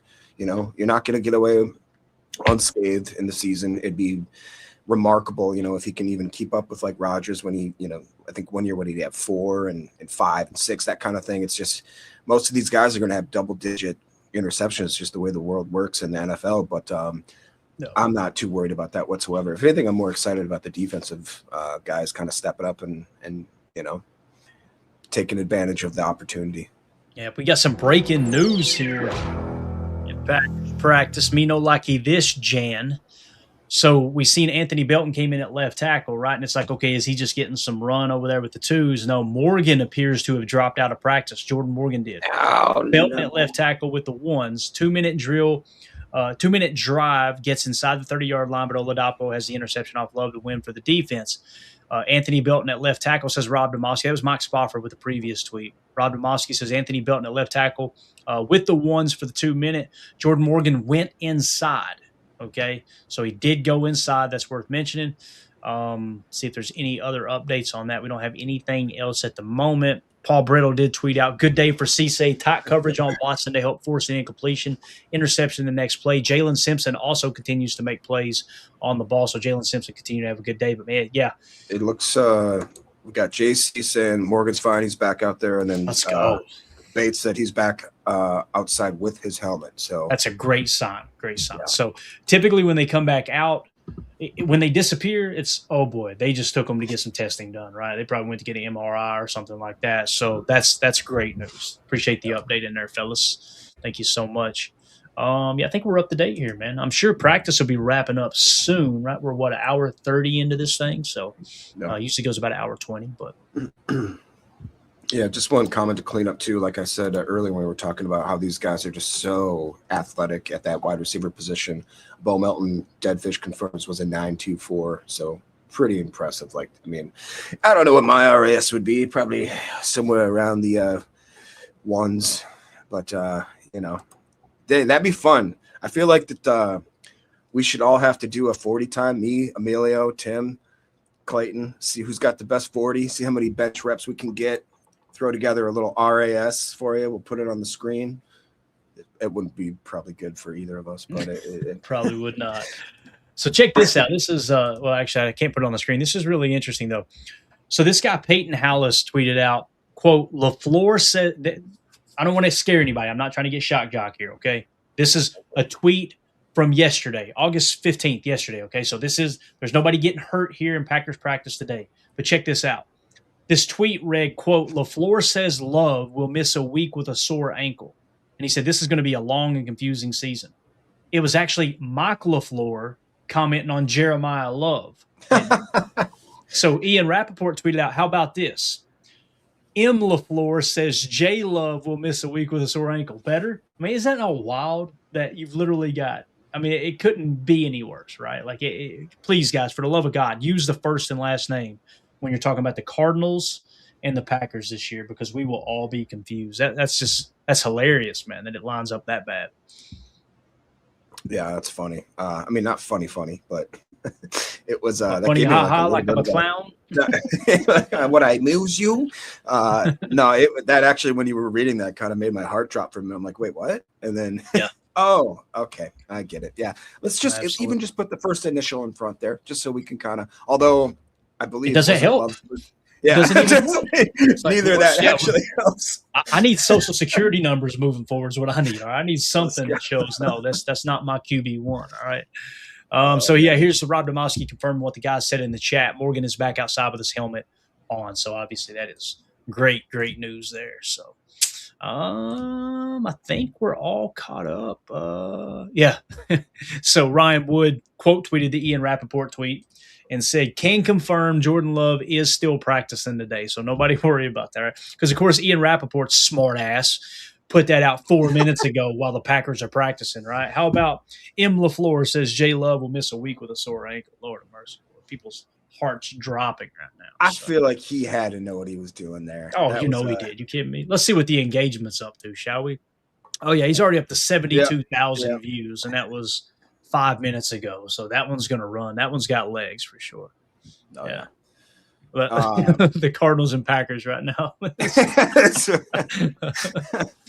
I like Joe Mama says we should do the PTA combine. It would not be a regular. It'd be consisting of who can eat the most cannolis, and then probably some sort of Madden tournament involved. And I'm going to tell you, I would probably lose both of those. Emilio is probably going to be the front runner there. Yeah, Emilio is the most athletic of the group. I will say this though, your boy had wheels back in the day, and we went to the beach the other day. To the Hilton Head with the family. My nephew who played football, right? He was a tight end. Now, he was a slim tight end, a high school tight end. He's got some wheels on him. He's got some stride length too. He's like 6'4" or something like that. So him and his sister were lining up the race down the beach, right? I snuck in at the last second. They weren't paying attention. Beat him. So your boy here, 43 years old, outran a high school tight end, a graduated high school tight end. when I looked over as we got ready to dive into the water, I felt like I had a half a length on it, right? But it was close. But I was actually surprised. Mandy filmed it. We've got footage of this. I'm not making this up. But in the film, you can hear her say, yeah, his back going to be hurting him tomorrow. Because I gave it everything I had. Dude, everything I had. Like, I'm going to smoke this fool. So It's that Toby Keith. I'm not as good as I once was, but I'm good once as I ever was. That's pretty much what just gave it everything you got. And plus, we all know Emilio's used to running from the authorities, so he's got that speed probably. Yeah. Tony says 4.6 speed, Clayton. I was never clocked in the 40. I'm trying to think of what my 90 was because, in baseball, we do it, 90 feet for running the bases. But that was definitely one of my strengths was stealing bases, but it wasn't as much about speed as it was probably quickness. And I had a really, really good ability to be able to read the pickoff. So I had a great coach. I mean, it was like cheating. I could swipe second every single time I was on first because just watching these lower level high school players so slow in their delivery and being able to watch the back heel and get a good jump. But I loved base running. It was one of my favorite things, man. One of my favorite stealing bases and stealing hearts. That's right. Bigsby over there. My favorite thing was going in the second spikes up. I couldn't tell you how many fights I started with this. There's nothing better. When you felt that cleat sink into a shin, it was like, oh, yes, sir. You felt that one, didn't you? Get out of the way. You ain't cheating, you ain't trying, man. But I was the dude that also threw dirt in somebody's eye sliding in the second one time too, man. But Harlan was our rival. And Harlan County? Oh, they were the Harlan City, right? So now there's Harlan County High. They've taken all the schools and consolidated them. Yeah. When I played, there was Cumberland, right? Cumberland High School is who I played for. And there was Harlan. Harlan was just the preppy guys. It was the pretty boys, right? Oh, yeah. So it was always a scrap when we went out there for sure. So it was nothing to have a coal miner roll in at the last second and umpire the game with a dirty face, man. That was common practice in our division for sure. So yeah, there you go. Steve was just going to put that up there. Ricky Henderson, it wasn't that. Again, I was an above average baseball player, but I was playing in a very, very, very bad division. So, it's easy to stand out when the talent isn't that good. So I was good enough to get a partial scholarship at Tennessee Wesleyan College. All right. And your boy said, what's a partial? They said, well, we'll cover 50% of your tuition. I went, well, that might as well be zero. I'm broke and I'm not taking out a loan. So let's go work for a living. Fast forward 25 years later and your boy's a business owner. So here we are. Dude, that's so funny. The only college offer I got was from UW River Falls, who, by the way, they did win a national championship for, I believe, D3, but they did the same thing. They're like, we'll pay for like your books basically or whatever. And I'm like, I don't have any money. Nice. Yeah, very, very similar in that regard, man. And they said, no, we listen, we'll get you in touch with the guidance counselor and we'll get you some financial aid. And I'm going to what's financial aid? They're like, well, we can help you get a loan to pay. If you think I'm borrowing money to go to school, you've lost your damn mind. Ain't happening. Ain't doing it. Can't happen. So now we got an update back to Packer stock here. Andy Herman had tweeted out, Kevin Robinson reposted it here. Sure seems as of late that Belton is the swing tackle and it's Burton, Monk, Banks fighting for the guard spots. Belton hasn't really been at guard at all. So again, it's kind of confirming they're looking at Anthony Belton as a swing tackle. And listen, that's good allocation of resources. You spend a second round pick on a guy, he better be able to handle being the backup swing tackle, right? At a minimum. Marcus Eversole with some great news here. Jordan Morgan back on the field at left tackle for a field goal period, had gone into the Hudson Center earlier. So that sounds like the fact that they brought him back for a field goal attempt is great news there. Yeah, that's our boy Kev over at Sleeper Packers saying this is going to take some time to get used to. Take some getting used to, obviously talking about the LaFleur J Love tweets that are going to be fired out. So I think we're all up to date. That's great news, Jake. A little bit of a scare there with Jordan Morgan. Sounds like he's fine, though, dude. Yeah, I mean, thank the Lord that it feels like that a lot of these injuries have been kind of minor and guys are just kind of being a little bit precautionary and that's what you want to have is slowly ease them in like we talked about on multiple podcasts here, getting back into football shape. It's not easy, man. Like you said, kind of similar to your old race that you run. I mean, I couldn't imagine just even taking a hit nowadays and just your body just gets put through so much ridiculous, like the concussion. I mean, just like type of impact that these guys play with nowadays is incredible. That's where, a lot of the times I don't give players that have any sort of injury like actual crap unless you feel like that they're milking it and they're just, doing something maybe to mess with their contract, whatever the case may be. These dudes are literally having mini car accidents almost day in and day out with how fast and furious they play. Shout out to Vin Diesel. But that's how it works. So here's a good example, man, of some of the injuries going on around the league. We just got an update from Ari Miroff 4 minutes ago. The Dolphins guard/tackle Jamari Salyer, who signed this offseason from the Chargers, was placed on IR, ending his season with Miami. Just another example of these teams that are continuing to get dinged up, man. Hate to see any team deal with injuries, but man, oh man, you just keep your fingers crossed. And again, we've seen it firsthand last year, right? History suggests we should be in a lot better shape this year, Jacob, because everything that could have went wrong on the injury front last year went wrong. I mean, literally everything did. And the fact that Matt LaFleur still got this team to the playoffs and still had a top 10 offense in terms of EPA and whatnot is phenomenal, I think, because it was just like at never any point did you feel like, all right, this offense is at full strength, other than week one where they went out there and just absolutely curb stomped the Detroit Lions. Like at no point in that game did you feel like the Lions might win this. You just felt like the Packers controlled the game the entire time. That's the healthiest they were essentially all year long. Obviously, week 2, Jaden Reed breaks his collarbone. So yeah, I'm very excited to see what this team can do with health on our side now. Yeah, absolutely. I mean, like you said, you can only do so much with so little. And I'll never forget it. It broke my heart when we did, I think it was in a post-game show after we were actually off the show. So a post-game show. And Clay was just like, hey, boys, I think the curtain's closing. Like, I think it was after the Denver game, if I'm not mistaken, where it was just like, there's just a lot to overcome. And let's not forget, that all being said, we should have won that Bears game. We should have. I mean, we let that lead go. Again, one of those things, we don't have to rehash it, but Halfley there, like that to me gets put on his plate, not LaFleur's. When you have that sort of sizable lead, there's no excuse, in my opinion, to let that slip through your fingers. But just the fact that we were even able to compete is something.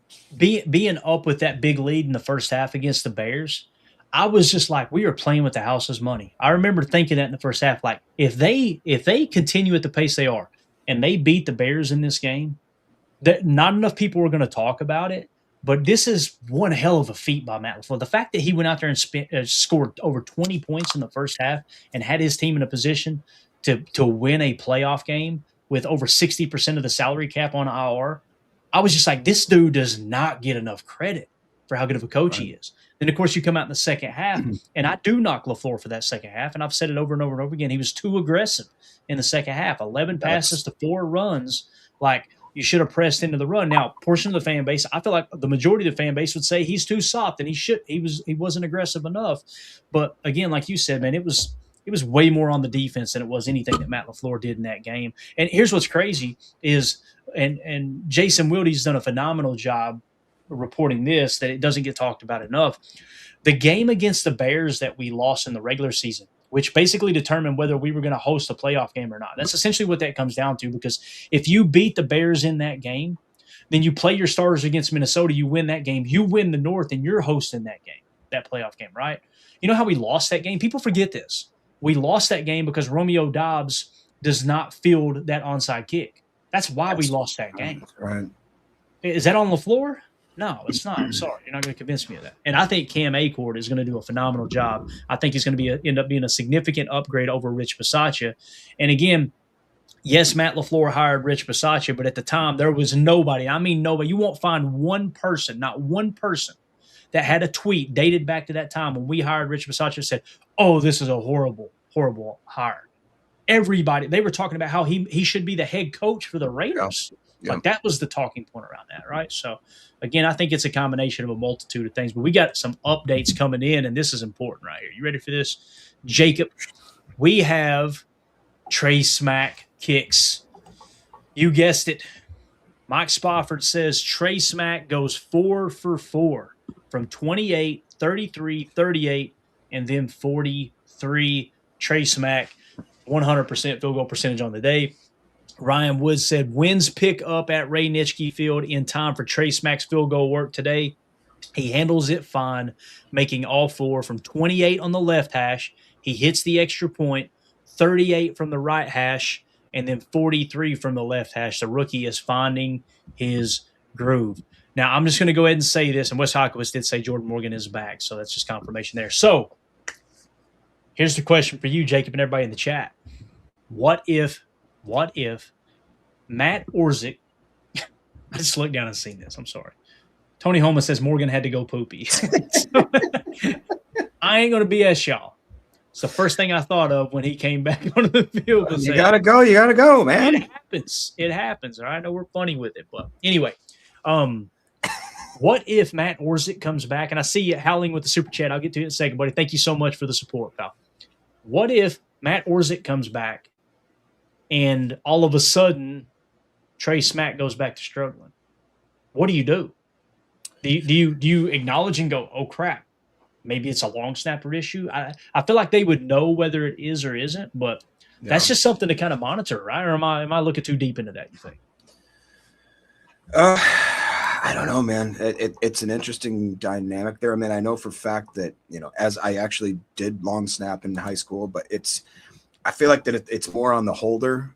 That would be, in my opinion, you know what I mean? The biggest shakeup kind of thing. Like, dude, I just watched one of those replays again of Brett, one of his first games he started in Cincy, when he went to hold and he just took his hands off the ball. Oh my God, dude. With the game on the line. With the game on the line. And it just he said afterwards, magically perfect. Yeah. He said it stuck right there in the mud. He said afterwards, he said, I'm not getting my hand kicked. It's like, bro, you needed the extra point to win the game. And you watch it just literally. Yeah. All right, we got Howling in here, of course, with the creepiest profile pic in the history of YouTube, right?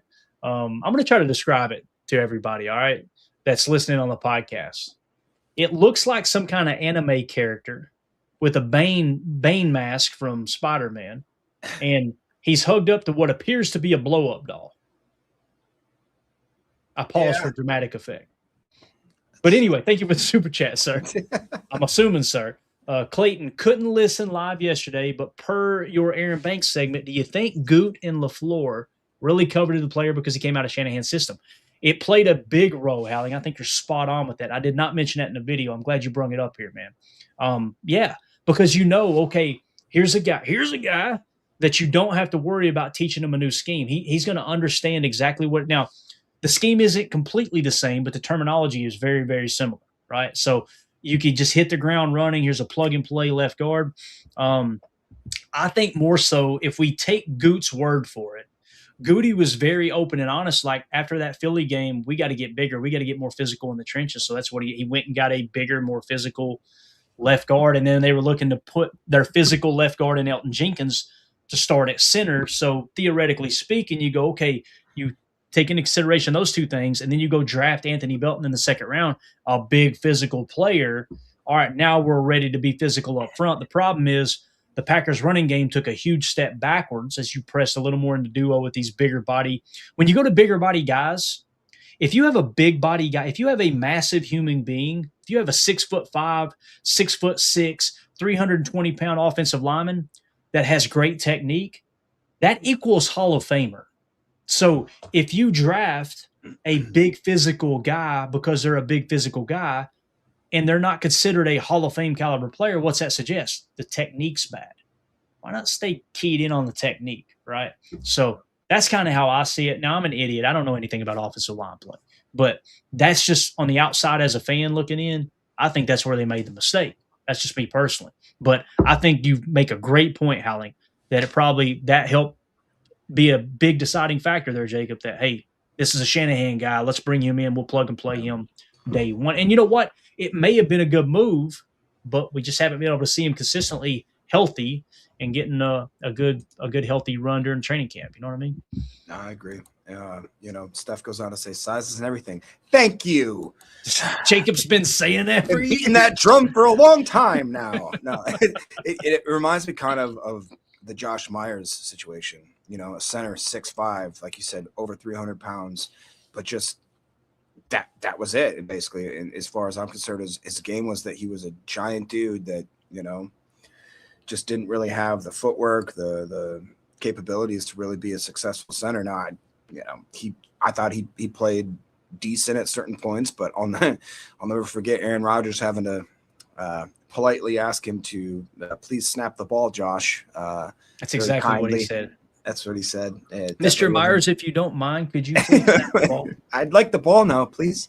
No, but I mean, it's a great point. And it feels like, again, that they did make a concerted effort in the front office, that they wanted to beef up both sides of the ball in the trenches. And did we sacrifice, to your point, technique and actual play ability for just having big, beefier dudes? I don't know. Like you said, I'm not a front office guy. I never will be. So I'm not saying here that I know anything more than the front office there. It's an interesting dynamic for sure. Yeah, it definitely is, man. If y'all would do me a big favor, hit that like button for me. We're up to 153 likes. Let's see if we can get that over 200. We got 256 watching right now. If everybody just hit like, we'd be over that 200 like mark. Thank y'all so much for making us a part of your training camp festivities. We got some updates rolling in. Jordan Morgan's back. We got that one. Ryan Woods says Tucker Kraft already looks exactly like Tucker Kraft. Caught 2 Jordan Love passes this period, a 12-yard out and a 9-yard out. Vintage. And then Matt Schneidman went on to tweet, Gannon just blitzed the nickel Oladapo and McKinney from the same side on the same play. Love throws it away out of bounds. So they brung a double safety well, it would be a nickel and a safety blitz, right? McKinney and Oladapo off the same side. I imagine they probably had the defensive line shaded to the opposite side, right? But Gannon continues to mix and match the blitzes, especially with the DBs. Here's some notes from Mike Spofford. I want to say Mike Spofford's been on it, dude. He's given so much detail in these practices when he's covered. Morgan back in at left tackle for move the ball. Love hits Kraft off play action to move the chains. St. Juice rotates in for Cisse, paired with Nixon. After the holding call, it looked like the hold was on Burton. Love hits Kraft on an out route to give third and manageable. Quick hit to Reed converts. Cisse back in now with Nixon. Golden on the cross versus Nixon ends the sequence. All right. And then it says Wes Hawkowitz goes on to say nice crosser to Golden over the middle on 3rd and 4. So coupling that with Mike Spofford's tweet, it looks like that's Matthew Golden beating Keisean Nixon on that crosser route. I don't know if it's a shallow cross or a climb. It doesn't specify, but regardless, there's your latest updates here from Packers Camp Practice. We got a super chat here from Mr. Miggs Media. Thank you so much, buddy, for the dono. For the entire training camp, it seemed that because our defense has made a positive jump, our ones on offense can't get a rhythm of good reps for confidence, ? Yeah, it's tough, right? Because we know both at college and the pro level, Jacob, every training camp, you're seeing it in fall camp across college football right now, the defense is always a step ahead of the offense, right? And why is that? Because the offense is trying to get on the same page and the defense is just playing more reactionary, right? Typically by the end of camp, what you want to see is your offense start to catch up or surpass the defense. So you can look at this if you want to from a glass half full and go, man, this defense is playing great, right? From the jump, they look awesome. But that means the offense is playing bad, right? If you want to look at it from a glass half empty. So, to me, though, it does feel different this year. It feels like what we talked about, Jacob. Like this is the first year of Jonathan Gannon being the defensive coordinator in Green Bay. They don't have tape on him as the Green Bay coordinator. So you're going to be a step ahead for the first quarter of the season until these opponents get a 4-game saturation of game tape that you can break down along with the last 2 head-to-head against Gannon's defenses. And say, all right, man, we don't really know what they're truly going to do, so you should have a little bit of an advantage early on, which kind of makes me think when you look at the schedule in the first quarter of the season, with it being the easier part of the schedule. Now, I'm not saying any of these games are a slam dunk win. Nobody's saying that. But maybe you still continue to hold a little bit back until you get to that second quarter of the season where you're playing the Bears, the Cowboys, and the Lions, and then you really turn the dogs loose. I would kind of like to see that. But you got anything you want to add there to Mr. Miggs' super chat?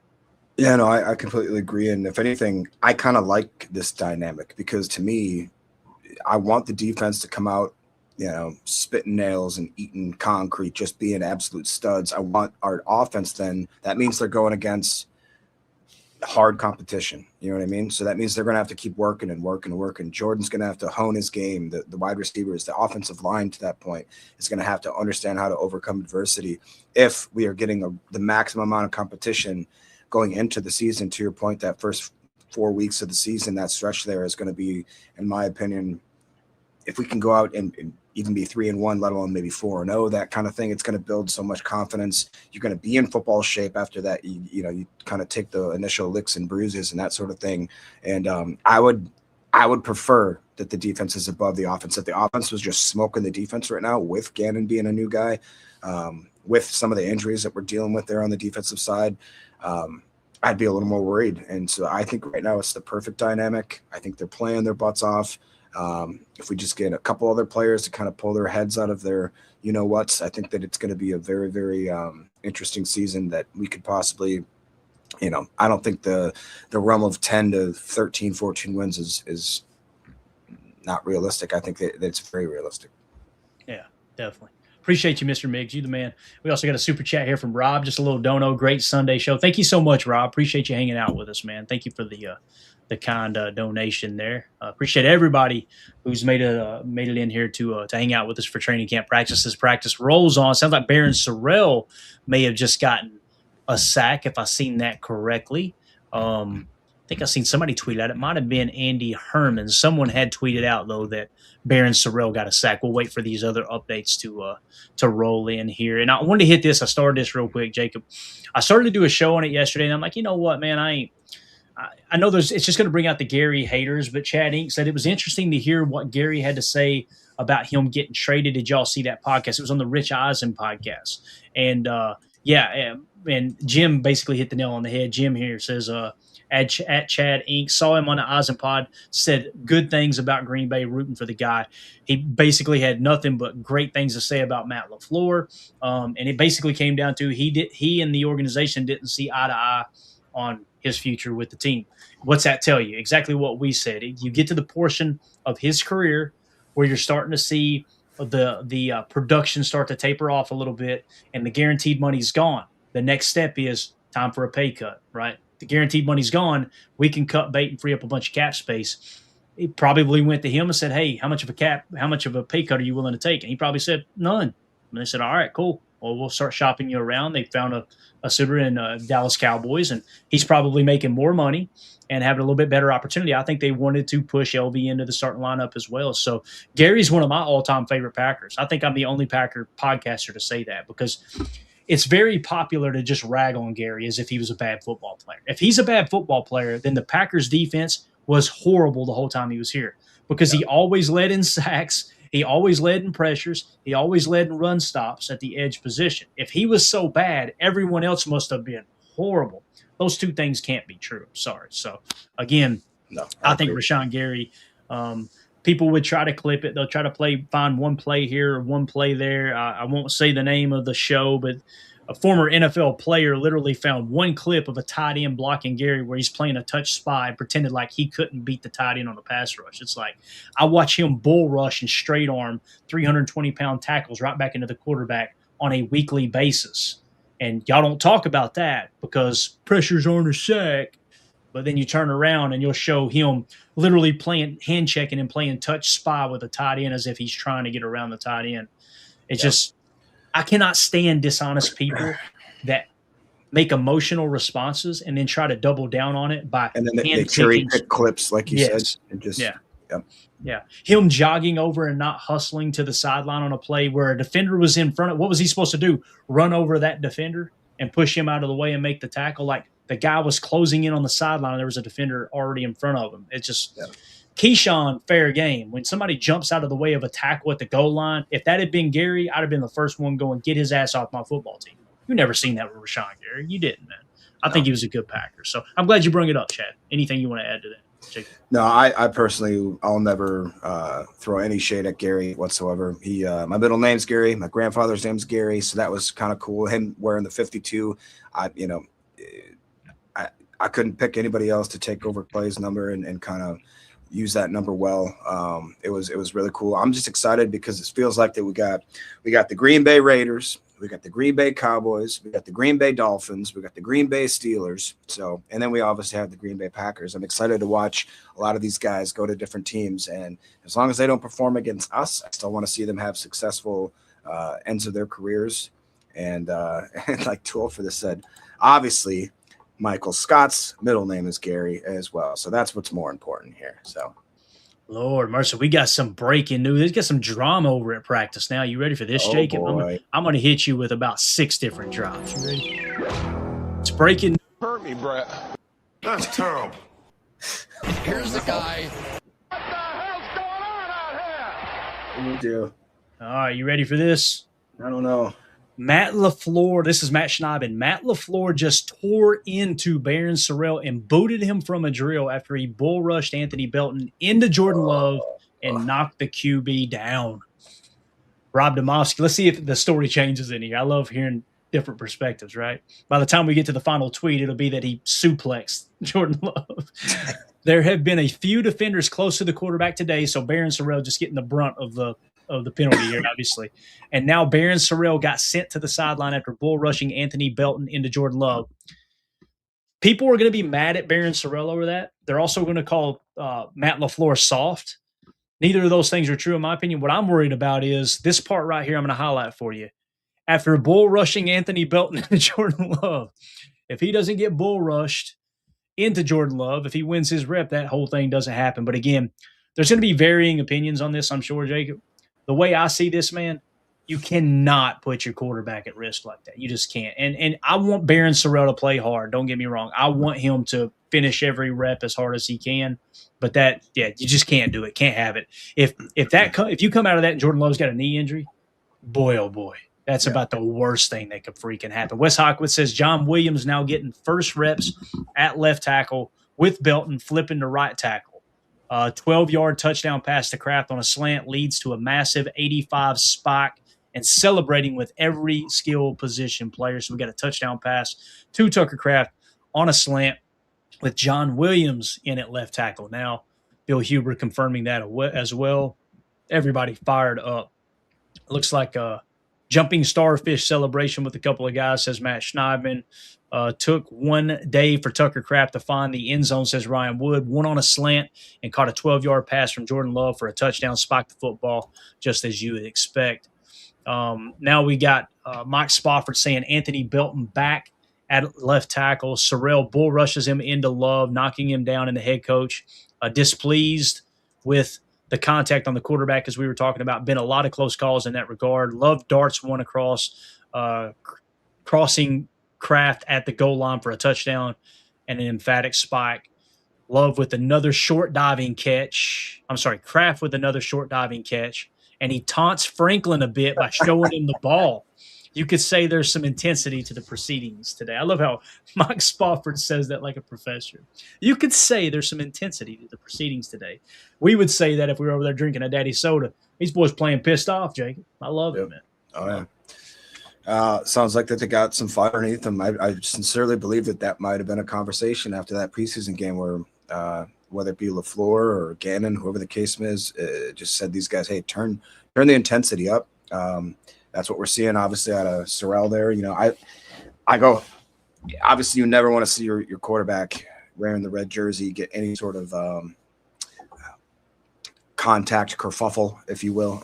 But I love Barron Sorrell. Seems like he's the real deal to me. I think that he, once getting a little bit more extended playing time, is going to show people that he is a force to be reckoned with. I think we know what we got in Tuck. I love the fact that he's getting a little chippy out there. Like, put another fire under Zaire too. Zaire now is that's like the second time that he's kind of had a little like they was just talking about with Joe Mama saying how Brooks and Franklin got into it. I love it. I personally love it. Like, I don't want these guys to go to blows. We don't need to have boxing rounds going in here, but get them pissed off at each other. Let's go. Light the fire and let's get ourselves so jacked up that by week 1 we're running through a freaking brick wall. We want to hit somebody other than, somebody that's wearing green and gold. Yeah, and it's let's call him Toki. Toki here with the 1,000 Jewels and the trophy cake. Thank you so much for the support. Mr. Miggs Media with the super chat. Was there a scuffle earlier? I missed the news. There was a scuffle earlier. It was Zaire Franklin and Chris Brooks and sound like things got a little bit chippy. It honestly sounded like Zaire Franklin bullying Chris Brooks a little bit. And then, of course, Tucker Kraft with his touchdown catch just basically taunted Zaire Franklin. So this is good, man. I could see Tucker Kraft and Zaire Franklin being cut from the same cloth. You know what I mean? Tucker and what he said to Brian Branch, what you going to do about it? What you going to do, blank? Matt Schneider said Tucker Kraft has 5 targets, 5 catches with 1 touchdown on his first day of team drills. And there's only one thing to say there. Pay that man his money. Somebody pay that man his money. Thank you for the super chat, Mr. Miggs. Appreciate you, buddy. Anything else, Jacob, you want to add to this as we're waiting for more updates to come in? It feels like Tuck's just right back to what he's doing, just being an absolute beast in this league. I believe that he's going to become a household name this next year, and people are going to have to put a little more respect on his name. I just want that contract to get done. I don't want that to linger. I don't want to have, we just talked about how he's such an amazing locker room presence. He's such a great leader. Give him the money, man. It sounds like, I don't know if you saw the Schefter tweet, I think it was yesterday, where he said that according to Schefter, which is always a caveat there, that he would be in the $20 million contract per annual range, which would be exceeding George Kittle's, which I believe is around 19 mil. So I'm fine with that. Let's go. Reset the tight end room. I'm good. I think it makes a lot of sense. And how do you get over the 20 million mark? People hear that and go, whoa, his cap hit's going to be 20 million. No, it's not going to be. The higher the AAV, the lower the guaranteed money. That screams how the Packers would structure this. Like him still coming off an ACL, I could see lower guaranteed money, a higher AAV. And then, hey, as he proves, yes, I'm completely healthy, maybe year 2, what do? You convert some base salary into signing bonus, and you give him more guaranteed money. Like you did Aaron Banks, although we don't agree with that giving of the guaranteed money, right? So kind of is what it is there. Now we got a couple other updates here. Love finishes the sequence with a teardrop throw to Watson in the back corner for a touchdown. Wes Hockwitz confirming final 1-team period ends with an end zone corner touchdown to Watson. Ryan Wood, a little bit more detail. Nifty touchdown pass from Jordan Love. Waits a beat for Christian Watson to separate from Evan Williams toward the sideline, then lobs it with perfect touch to Watson in the right corner of the end zone to score on 3rd and goal from the 5. So Love to Watson on a corner route for a tutter. You love to see that hit. And we also got a little bit of update across the NFL. I didn't know this, Jacob. I know the 49ers are banged up, but I didn't even think that Christian McCaffrey was hurt. Sleeper NFL confirmed 2 minutes ago Christian McCaffrey is still not practicing. He's got tightness in his extremity. But, man, that electric grid over there, it's undefeated, isn't it, bro? Absolutely undefeated. Me and you might have a chance making that squad after everything's going on over there. I tell you it's what. Crazy. Jace over here, I don't know if it's Jace or JC, says another fight between Chris McClellan gives a hard tip to the ground on Pierre Strong Jr. It's chippy, boys. I'm here for it, dude. I'm here for it. I am too. Let's see if we can hit refresh and see if we can get some details here on that. Everybody just kind of, let me see here. Yep, here we go. Second fight of the day. So, all righty, yeah. I tell you, Big B have the same response I had about the whole Baron Sorrell, Anthony Belton thing. He says, to be frank, a 6'6", 336-pound tackle should not be getting murdered like that. Should be more upset with Belton than Sorrell. That's kind of my take there, right? Ryan Wood confirms a second fight today. Rookie Chris McClellan gives a hard hit to the ground on Pierre Strong Jr., and Travis Glover takes exception. Glover walks up and shoves McClellan, who smacks Glover in the face mask. Both sidelines clear before it all gets sorted out. You know what? I imagine Emilio running on the field and going, "Don't you touch my man! Don't you touch my boy! Touch my guy!" Prather can't get his feet down in the back of the end zone. That ends team, says Wes Hogwitz. So yeah, as Tony Holman says here in the chat, love the profile pic too. The piss is hot, boys. The piss is hot. That's a Lynn Dickey pick there, ain't it, man? That's absolutely bad. That sounded bad, didn't it? That Lynn Dickey was a quarterback. All right, saying Lynn Dickey pick is pretty. Probably shouldn't have said that all together there, but yeah, cool profile. I remember that's what I wore to the Packers game. My signed Lynn Dickey shirt. Yeah, jersey. Yeah, it's a great day. Great day.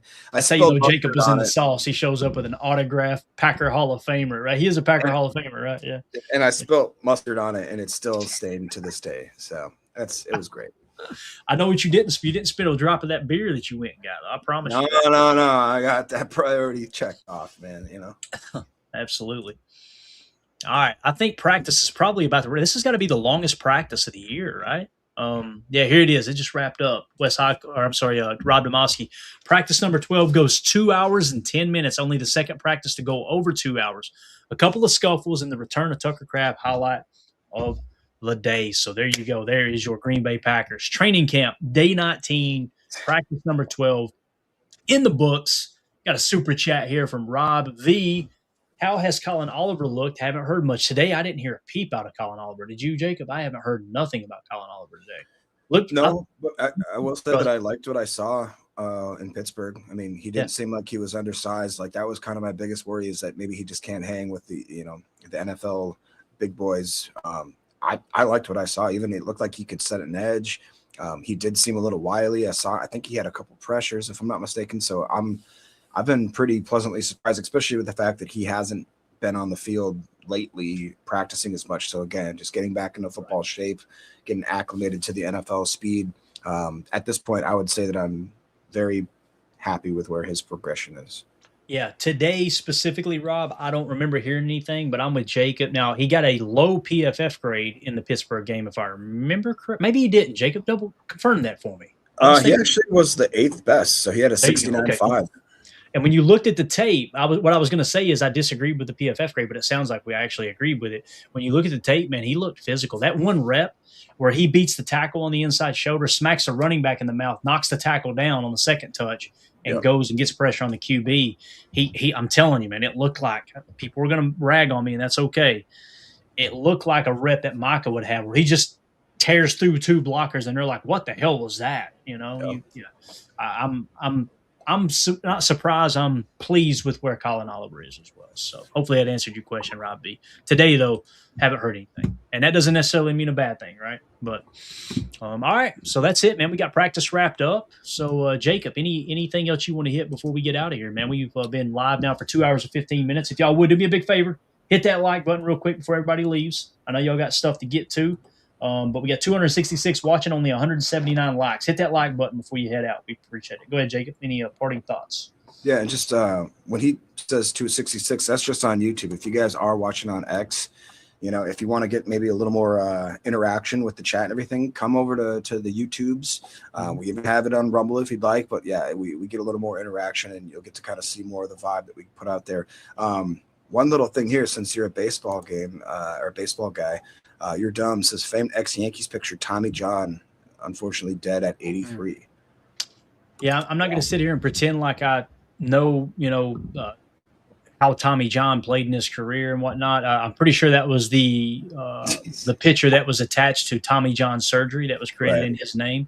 But yeah, that sucks, man. Thoughts and prayers out to Tommy John's family. And that's the thing that sucks about getting old, man, is most of the time when this stuff happens, it's like, golly, man, you got to watch your favorite players and your favorite coaches. And the coaches hit me harder than the players.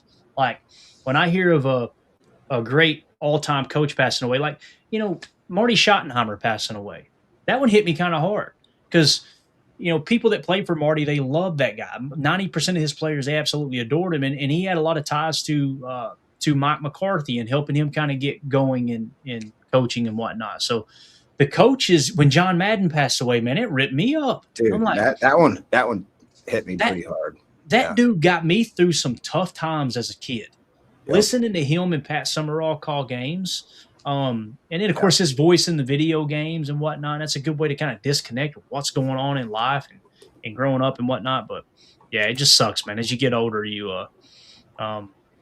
and it's the people close to you too, man. That's something I've had to experience a lot in the last few years. As you get older, you just got to. It's crazy because and I know a lot of people in here are probably older than I am in the chat. I know we've got our demographic is really cool, man. We attract older viewers rather than younger viewers, which makes sense because I'm kind of like Mandy says, a stick in the mud. I'm probably not energetic enough or controversial enough for the young crowd.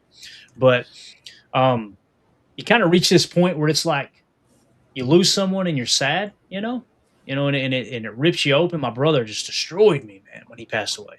But then you reach this point where it's like, I'm tired of feeling like this. I'm looking forward to seeing him again, and you start thinking, yeah, that's how you know when you're on the back half of your life, it's like, all right, yeah, I'm kind of looking forward to the landing here a little bit now, man. I think the best is yet to come. So, especially if you're right with the Lord, man. I'll just say Absolutely. that. Like Tony makes a good dude. Stuart Scott. I remember when that happened. Stuart Scott's another one. Fudge, that broke me up. I don't. And we'll get off the topic here and get out of here. But dude, the only other person where I didn't know them that broke me was when Robin Williams passed. Like, just because, kind of like you said, just having those guys take you away from certain parts of your life and just like giving you a little, whether it be sports, acting, movies, music, whatever the case is, it kind of just like, it brings you like maybe an hour and a half, 2 hours, whatever the case may be, of just like a little bit more solace. So yeah, man, it's one of those things. That's what life is about. And like you said, the back half, it just means one day we'll just be drinking a couple PBRs in the sky and chilling, watching some more Packers up there. So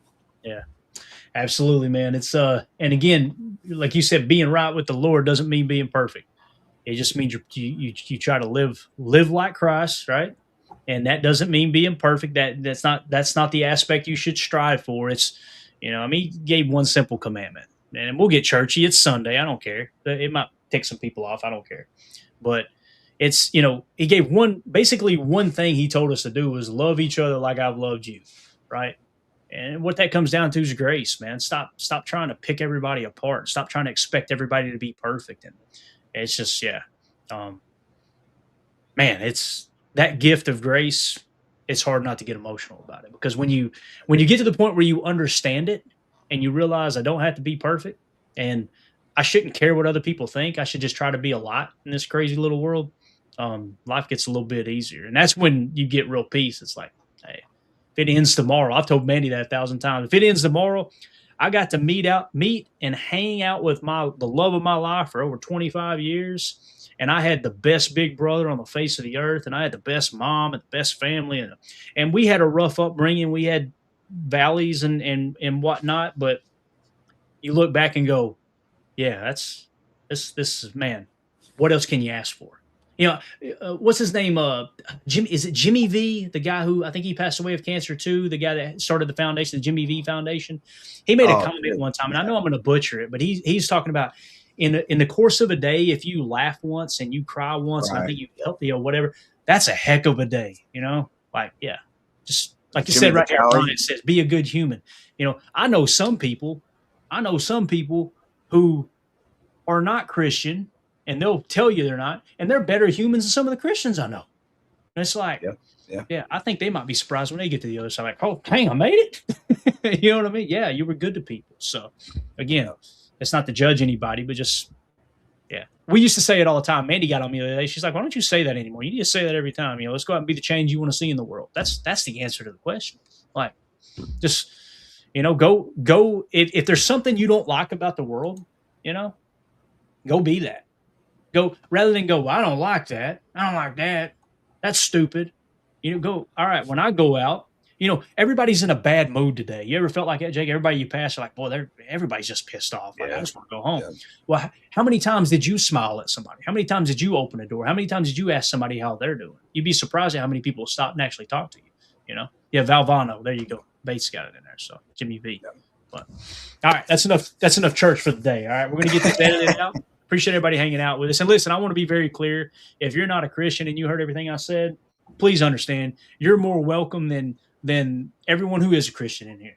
All right? Please understand that. Everybody's welcome here. As long as we're respectful to each other, kind, that's all we ask, man. That's it. So That being said, we're going to get out of here. Thank y'all so much for hanging out with us. We almost hit 200 likes, man. We're close. We're at 191. So if you guys haven't yet, hit that on the way out. I'm going to get this video edited up so everybody can just watch it in video form. So for those who missed the live stream, we'll also have it up in podcast form.